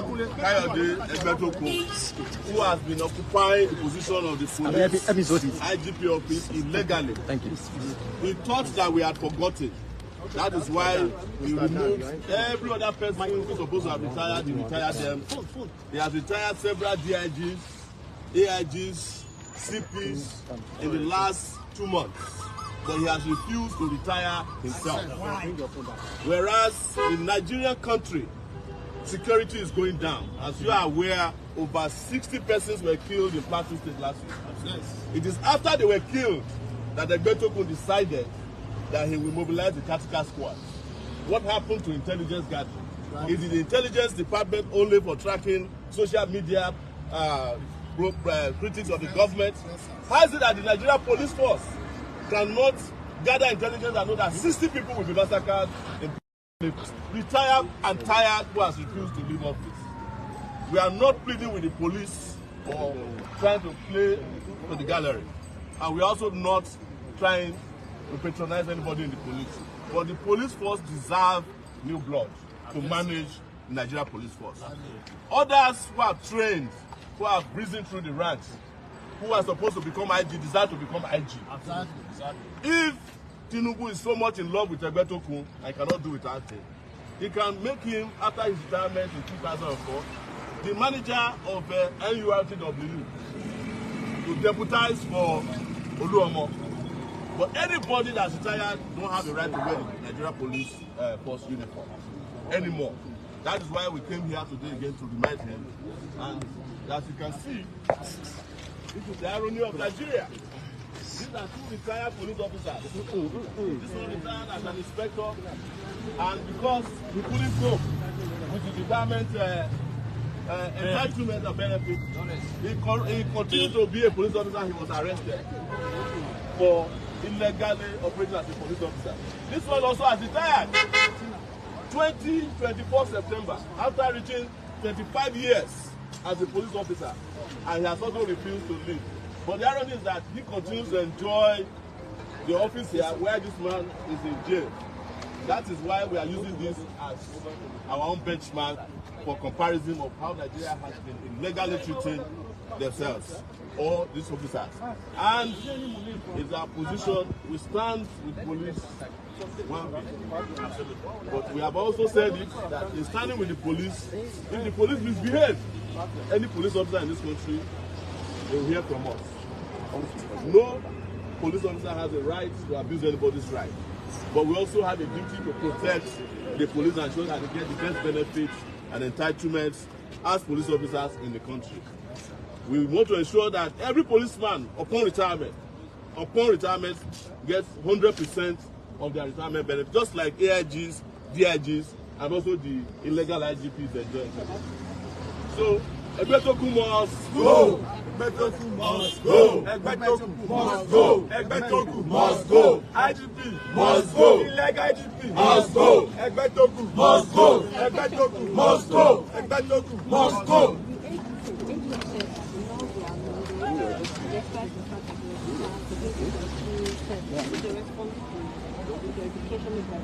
The 1999 constitution that the military established made it very clear that the retirement age of everybody in public service is 35 years after being in service, or 60 years, or having reached the age of 60 years. So there is no other way. There's no other explanation. There's no way you can change the law after the man has retired. The law they are referring to was changed after he has retired. The same AGF said this as of 2024 September, I think somewhere in 2024, that Egbetokun is leaving September 2024. So, but we are not here because of the AGF. We are here because this Nigerian police force here must be properly run by people who are competent and are not tired. That's why we are here. The office here cannot be operated illegally. And the reason we are interested in the police is because the police is the most powerful security agency in this country. They also have the highest number of personnel. So they cannot be mismanaged or managed by somebody who is not supposed to be in the police force. That's as simple as ABC. No AGF can decide that for us. Even Tinubu cannot tell us that. That is why the Nigerian country is going down in terms of security, because you have a guy who is tired and who has retired, who has refused to leave. The morale in the police is dead because of Egbetokun. The policemen are no longer willing to risk their lives because they know they have no future. If you enter the police as an ASP, your goal is to become IGP, right? So when are you going to become IGP when one IGP refuses to leave after he has retired? When are you going to become DIG? When are you going to become AIG? When are you going to get promoted from inspector to anywhere if the man at the top holds your destiny? So it's not just a matter of law, it's a matter of fairness, it's a matter of practice and tradition. And this applies to any other person who is holding positions in the security forces. The moment you are retired and you are tired, you have to go. It applies to, I heard the woman also in, what's it called, immigration, had her tenure extended. She has no right to have her tenure extended, even though her own extension is till next year. But we're against it, even if it is for 1 day. And let's make it very clear, after Egbetokun is kicked out of the police, Egbetokun must eventually return every salary he received at, over and above September 4th of 2024. Yeah, I have 2 questions. Yes. Your exposition. And it's not going anywhere. It's right there in front of what is also Egbetokun's office, the Egbetokun, the legal police IG of Nigeria. It's actually a very long one, right? And there is more from where that came from. As we are coming close to the end of the chat itself, right? Kindly take a moment and like the broadcast if you haven't already. Now listen to this part. That what has he done apart from not retiring? Are you not hearing about what happened in Plateau State and Katsina State? Over 60 people were killed in Plateau State. Egbetokun is just deploying tactical forces this morning.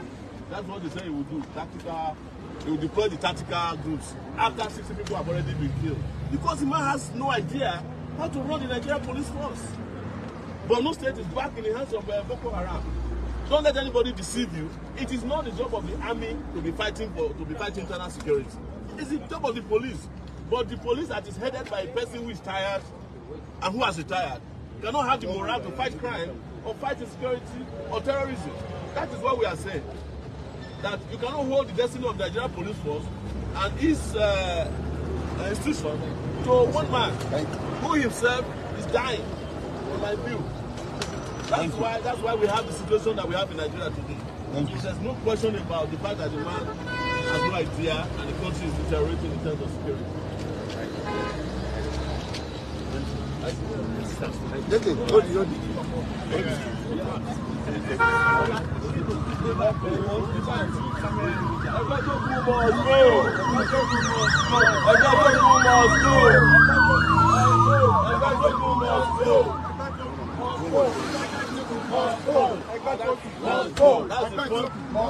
That's the other funny part about the man. He doesn't resume until 1 o'clock because he's tired. Very lazy. I'm sure he has not resumed now. He's probably still sleeping. Is there better to here yet? When the country is hungry. And finish it. No. As the IG resume to work? Yes. Where's he? Mr. Isha. We can take him home. We want to take him home. He's still sleeping. He's not resumed yet. I know that. Na police. Okay. Na police.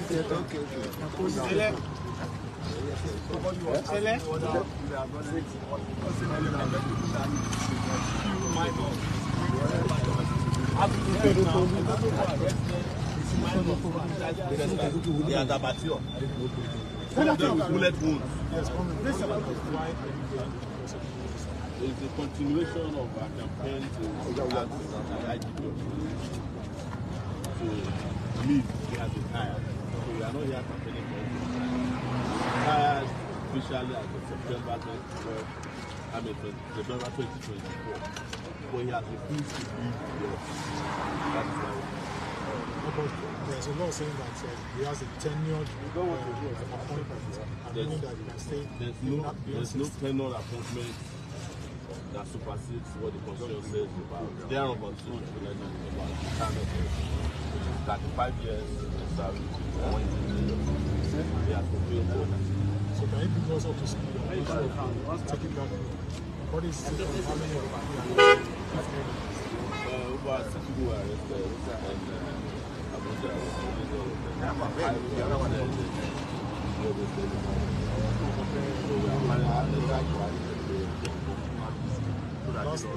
Borno State government talked about insecurity worsening in Apapa State. What is the take on this? That's the reason why they had to step up so that the main God can security. 120 to 1 is the job of the security, not the army. The army is most of us inside Nigeria. No traffic war. That's the way it is. If there's failure in Borno, you've seen in Plateau, you can see on the last 3 weeks, there's this man that's responsible for it. That's why he must leave so that new set of hands will run the Alright? So what we are going to do, and we are warning the police, don't touch this, because we spent a lot of money to produce this banner. We are leaving it here when you resume. So that when you resume, we want to put one to be facing here, take one to be facing here, take them, take it down, and we take one to be facing I can see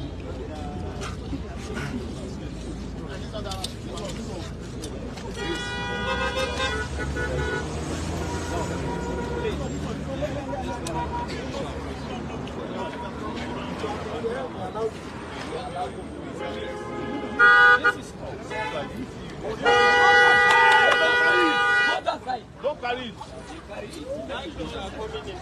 Why are you following this way? How can you block our way?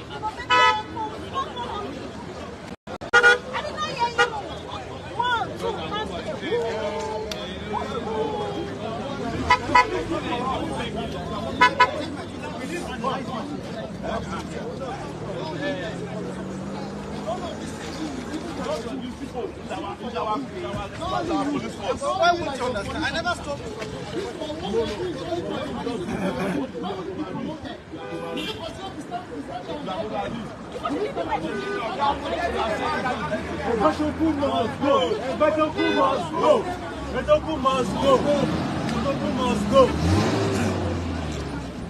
Let's go. Alright, so please, let me warn them. Don't touch our banner. If you touch our banner, we'll come back to work. Just leave it here. We're not blocking any road. We don't want to make sure that you don't touch the banner. No, I'm not adjusting my call. I'm not the police officer. I don't need to dress like you. Just don't block the road. We're not blocking the road. We're not blocking the road.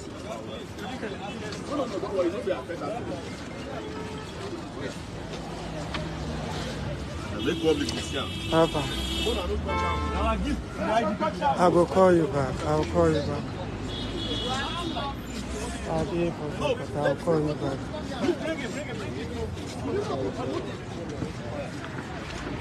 I'll call you back. No more explanation now.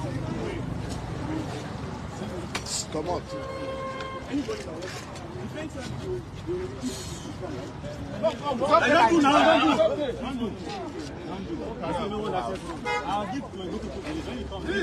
When he resumes, give him. And by the way, just release him. Just release the man and put him back in the police force. All of them have to do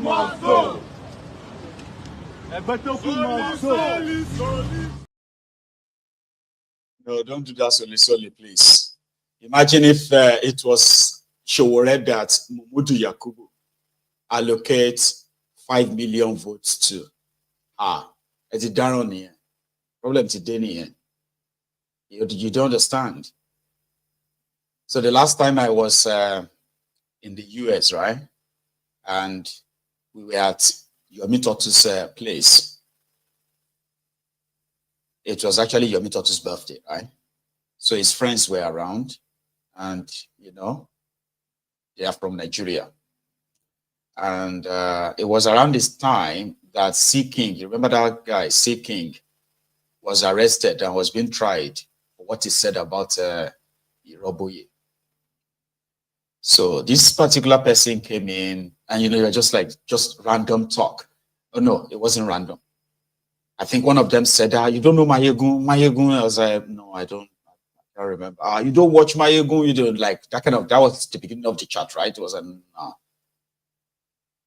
Or he talks about Nigeria issue now, politics, all that, and all, it was like, no. So it doesn't, I mean, it wasn't like one of the people that watches Mayegun. Great. So the conversation now went on to, in fact, he actually started a different conversation talking about this Showore. You see all those things that you saw in the video, Showore, like trying to be the thorn on their flesh and all that, the system in Nigeria, right? Do you know there are some Abrodian Ronokus that will normally tell you that they don't believe in Nigeria, they don't believe in one Nigeria, or they don't even believe in Tinubu, but they do, right?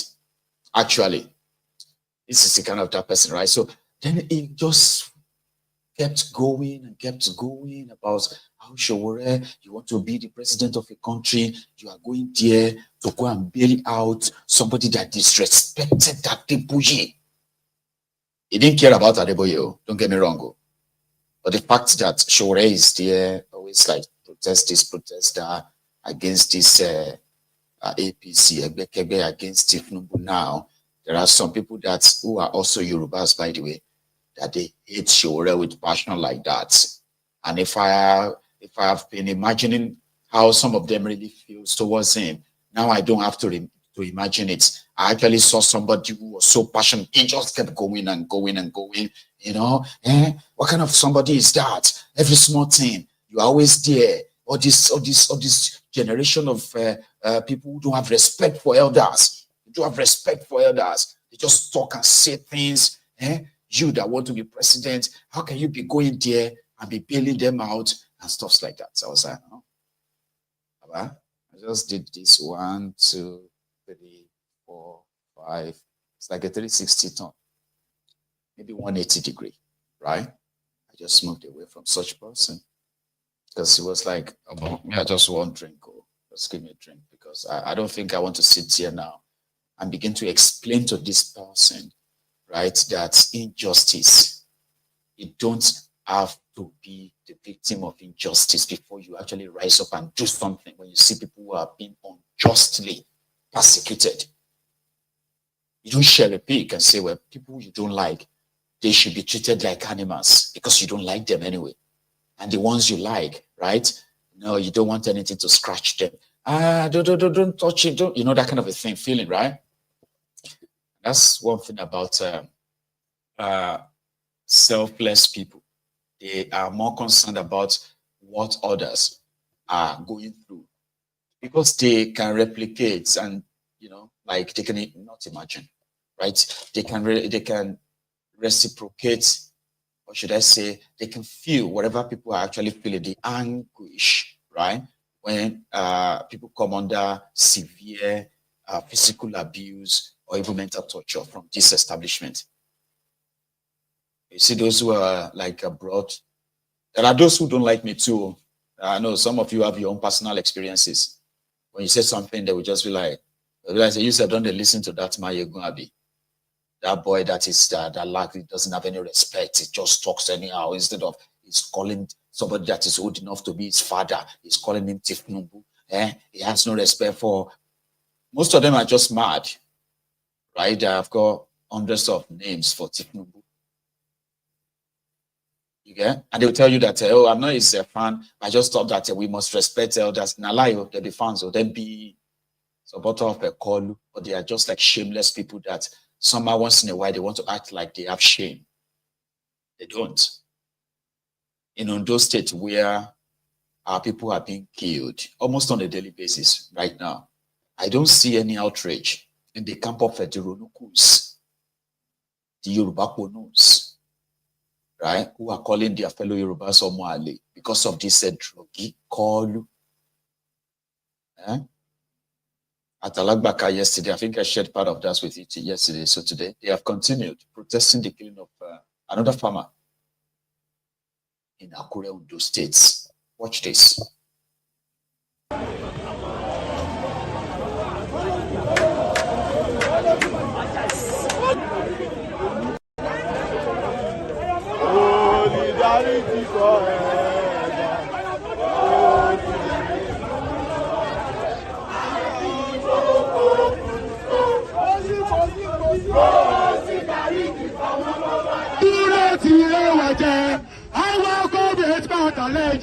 omi ló máa gbé lọ.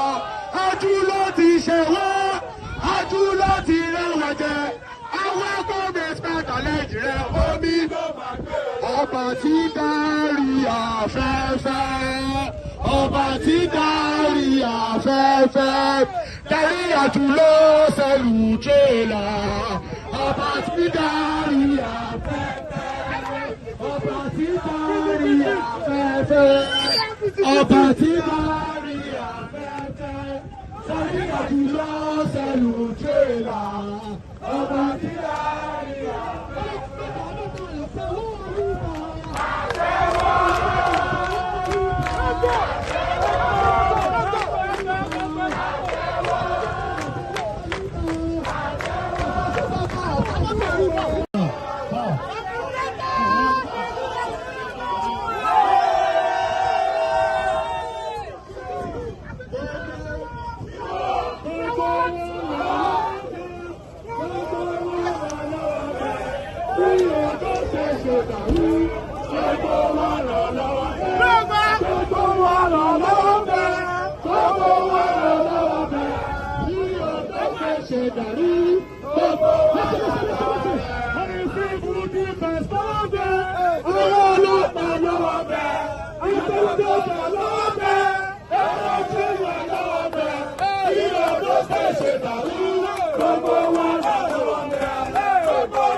Okay, tabali gbogbo àwọn àgbẹ̀ tó wà ń bẹ̀ wọ́n ní ká ṣe capturing àṣe capturing wọ́n ní ká sanwó security àsanwó security àrí security ṣẹ́gẹ́tì máa ẹ ṣà kí ló ṣẹlẹ̀ kí ló fẹ́ ṣe kò sẹ́yẹ tá a dá gbogbo ìsìpìtì yẹn mọ́ ó wà lé bí kẹsẹ̀ gbọ́dọ̀ náà mi ló jẹ́ kí sọ pé kí kó àwọn ewé yẹn wá wọ́n ṣàjọ pé àwọn èèyàn wá ẹni báyìí ó níyàwó lọ́mọ sílé òun lélẹ̀ ó lọ́mọ oníyàwó ọmọ ẹ̀wọ̀n níbí báyìí. Like people are actually being charged for security in Ondo State. Do you know that? Like people pay for security. Yeah, like security levy. They charge them for security. Yeah. You didn't know that? Oh, there are many other places where people actually pay for security. They call it security levy.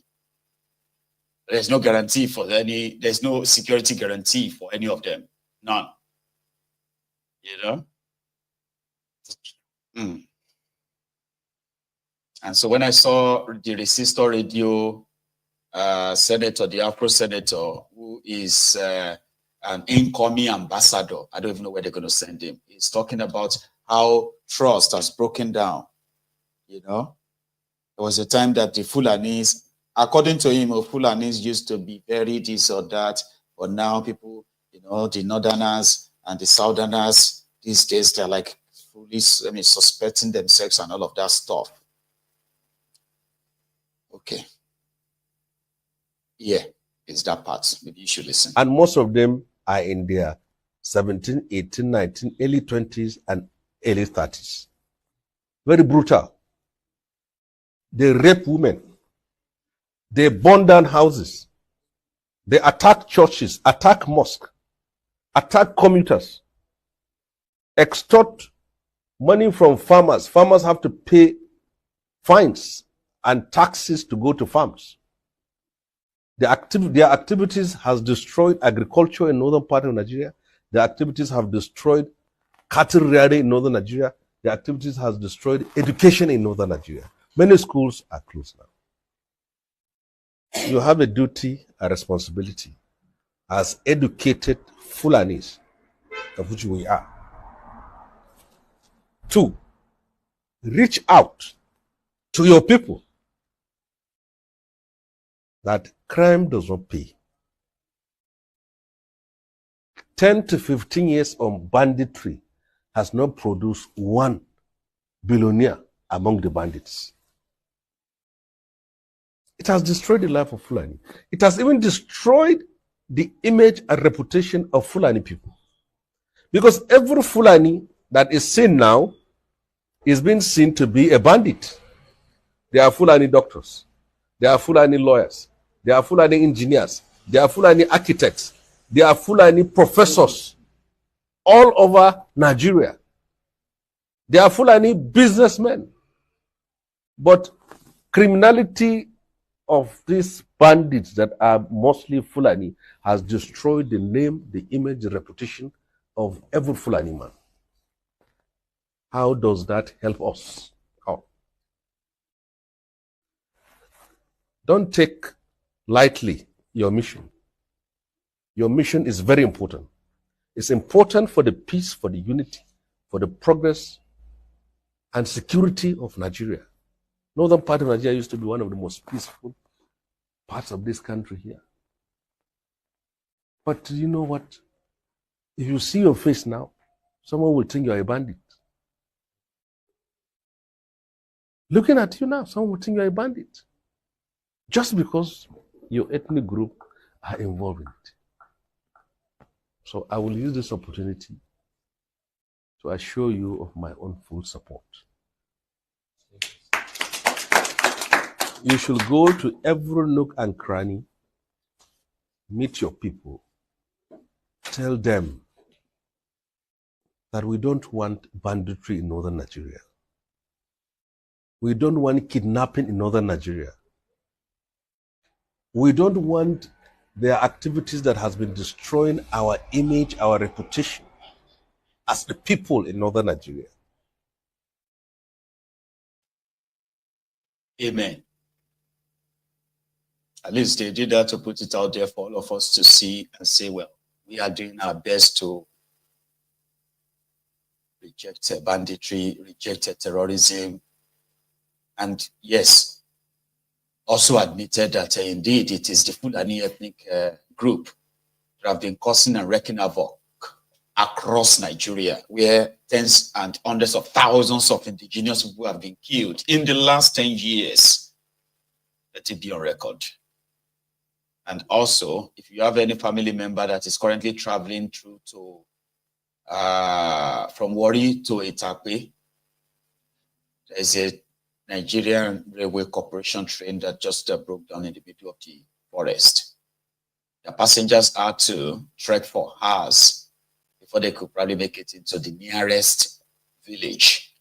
They're not kidnapped, you know, enough that one of them, you know, documenting all of that, had to make a video and share it online.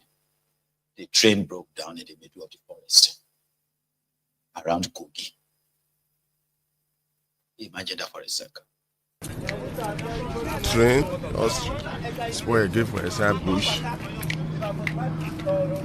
I'm trekking with a trek for inside bush. People the trek, train spoiled again. That is the kind of country we are. Train again spoiled.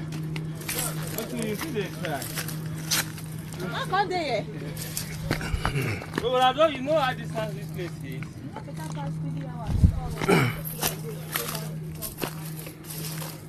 Trekking.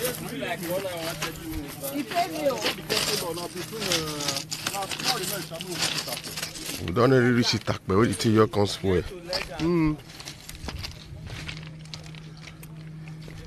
Okay. See the train. Tracking things. What are you gonna do if your train stops midway, like, you know, a bus that develops mechanical faults? Like, why would a train stop in the midway when there is no natural disaster or derailment or something, an accident or what have you? Why would a train stop in the middle of the forest? Those ones are lucky, because the reason why you are watching this right now is because they got set to their destination eventually safely, though late, but never became late. Is that even a word? Is that even a thing? Becoming late, getting there late or becoming late. You know, when you become late, you are dead. Getting to somewhere late means you are just late. Okay. That's confusing, right? So the reason why we are watching this and not reading a breaking news that travelers from Warri to Itakwe in Kogi State broke down and they have been kidnapped. That means they got to their destination safe. How lucky. Yeah? Why would the train stop? I'm still asking myself, like, why would the train stop in the middle of the road or of the track? Like he's walking, right? Like that. Then somebody goes just like, you just stop. Like, why would that even happen? Okay. I am becoming dramatic now, right? I'll leave it at that, right? So thank you so much, everyone, for your time. If you have the time, you can join me tomorrow afternoon during the brunch time, in which, yeah, it's an open mic. We are treating the topic of a bigotry experience and what have you between the ethnic and tribal ethnic nationalities and different tribes in that contraption like Nigeria. If you have ever been a victim, right? My phone has not, I mean, it has like stopped, sorry, it hasn't stopped ringing, rather, right? It's been like buzzing since then. Maybe some of you came across that video earlier today. It felt like, oh, I want to call in. It's no longer live. But if you join us for brunch time tomorrow, right? Of course, you may have a shot. You may have a shot in contributing. Everyone else, right? Enjoy the rest of your nights. I know it's because we are not really that many, right? So to me, it's like, imagine if half of us watching right now just have to leave because, yeah, they've heard the juiciest parts. They don't want to participate in the phone and stuff, right? So we just become so scanty enough that I don't want that. Well, I'll see you tomorrow, okay? Enjoy the rest of your evening. Shall take them easy. Good night.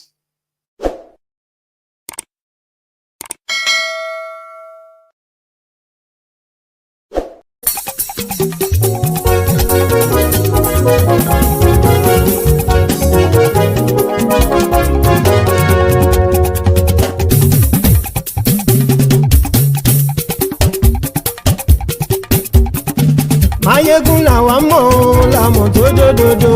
Mayegun dayari Mayegun number one.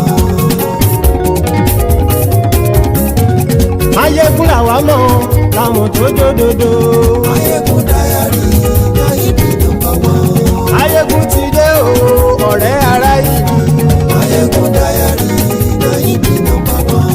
Lórí Facebook, lórí YouTube. Mayegun dayari Mayegun number one. Gbogbo bó ṣe ń lọ ni Mayegun já wa sí. Mayegun dayari Mayegun number one. Àṣírí ọ̀jẹ̀lú kì í bò níbẹ̀ o. Mayegun dayari Mayegun number one. Bó bá ṣe eré àní Mayegun máa wí. Mayegun dayari Mayegun number one. Ó sì tún ṣe eré wàá gbọ́ níbẹ̀ o. Mayegun dayari Mayegun number one. Mayegun dayari politico. Mayegun dayari Mayegun number one. Godfatherism kò sí lọ́rọ̀ Mayegun. Mayegun dayari Mayegun number one. Ẹ farabalẹ̀ sẹ́ o kẹgọ́rọ̀ lẹ́nu o. Mayegun dayari Mayegun number one. Àní Mayegun làwa mọ̀ tó dòdòdò. Mayegun dayari Mayegun number one.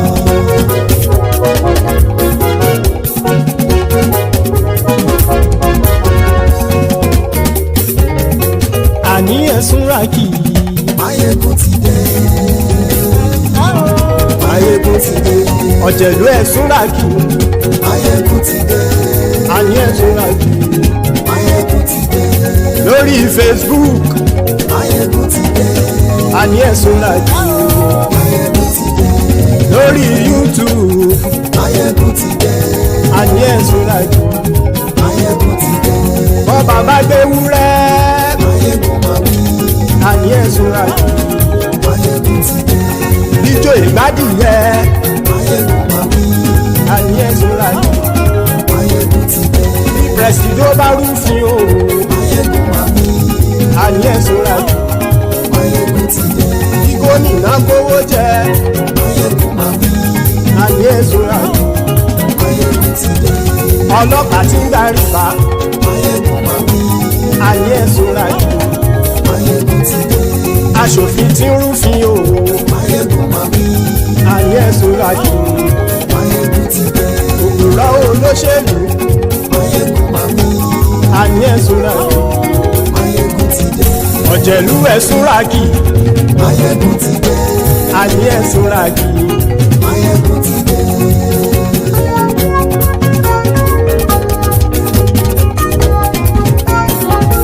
Máyégún ti dé. Gbogbo ọ̀jẹ̀lú ẹ̀ súnra kì. Máyégún ti dé. Gbogbo ọ̀jẹ̀lú ẹ̀ súnra kì. Ṣùgbọ́n ní bá ti ṣe èyí tó yẹ kí wọ́n ṣe ọmọ bá dèrò ní fi wọ́n níran o. Máyégún ti dé. Gbogbo ọ̀jẹ̀lú ẹ̀ súnra kì. Máyégún ti dé. Gbogbo ọ̀jẹ̀lú ẹ̀ súnra kì. Ṣùgbọ́n ní bá ti ṣe èyí tó yẹ kí wọ́n ṣe ọmọ bá dèrò ní fi wọ́n níran. Wọ́n fowó bẹ́ẹ̀ o Máyégún ó sọ pé wọ́n ò fẹ́ bẹ̀. Wọ́n fowó bẹ́ẹ̀ Máyégún ó sọ pé wọ́n ò fẹ́ bẹ̀. Oníkan ṣáàtì ṣe èyí tó yẹ kí wọ́n ṣe fáwọn ará ìlú tó gbé wọn débẹ̀ o. Máyégún ti dé. Gbogbo ọ̀jẹ̀lú ẹ̀ súnra kì. Máyégún ti dé. Gbogbo ọ̀jẹ̀lú ẹ̀ súnra kì. Ṣùgbọ́n ní bá ti ṣe yìí tó yẹ kí wọ́n ṣe ọmọ bá dẹ́rọ̀ ò ní fi wọ́n níran. Kì máa yí ṣe eré ọ̀rọ̀ yìí kì í ṣe ẹ̀fẹ̀. Kì máa yí ṣe eré ọ̀rọ̀ yìí kì í ṣe ẹ̀fẹ̀. Ẹni bá ti lè lẹ́bọ̀ lẹ́rù o ọmọ bá dèrò kàṣàyè tú wọn síta. Máyégún ti dé. Gbogbo ọ̀jẹ̀lú ẹ̀ súnra kì. Máyégún ti dé. Gbogbo ọ̀jẹ̀lú ẹ̀ súnra kì. Ṣùgbọ́n ní bá ti ṣe yìí tó yẹ kí wọ́n ṣe ọmọ bá dẹ́rọ̀ ò ní fi wọ́n níran. Tẹnitẹni ọmọ Máyégún ọ̀rẹ́ ara ìlú mọ̀mọ́ ni mo fọlọ́hún sọ ẹ̀ bá kìlẹ́bù. Lóòótọ́ olódodo ìlú Ọ̀tá ìlú mọ̀mọ́ ni ìwọ ṣá máa ń ṣọ́ra kò sì mọ́ bẹ̀rù. Bọ́tà ń lè rí bóníṣègùn lé káwọn mọ̀mọ́ fi ṣera wọn ni ó ti dẹrùn tí wọn ò gbọ́dọ̀ sè mọ́bẹ̀. Èèpo ọ̀bọ lọmọ bá dérò tàjẹ́ ò gbọ́dọ̀ jẹ́ ó ti jọba lórí àbínú ẹni kò sì mọ́ bùyà. Àìsíwọ́lu ní ẹnìkẹ́ ìgbódì ẹyin lábàrá o ó kó ẹni tó bá dán wò á kàmù. Máyégún ti dé. Gbogbo ọ̀jẹ̀lú ẹ̀ túnra kì. Máyégún ti dé. Gbogbo ọ̀jẹ̀lú ẹ̀ túnra kì o. Ẹni bá ti ṣe yìí tó yẹ kí wọ́n ṣe ọmọ bá dèrò òní fi wọ́n níran o. Máyégún ti dé. Gbogbo ọ̀jẹ̀lú ẹ̀ súnra kì. Máyégún ti dé.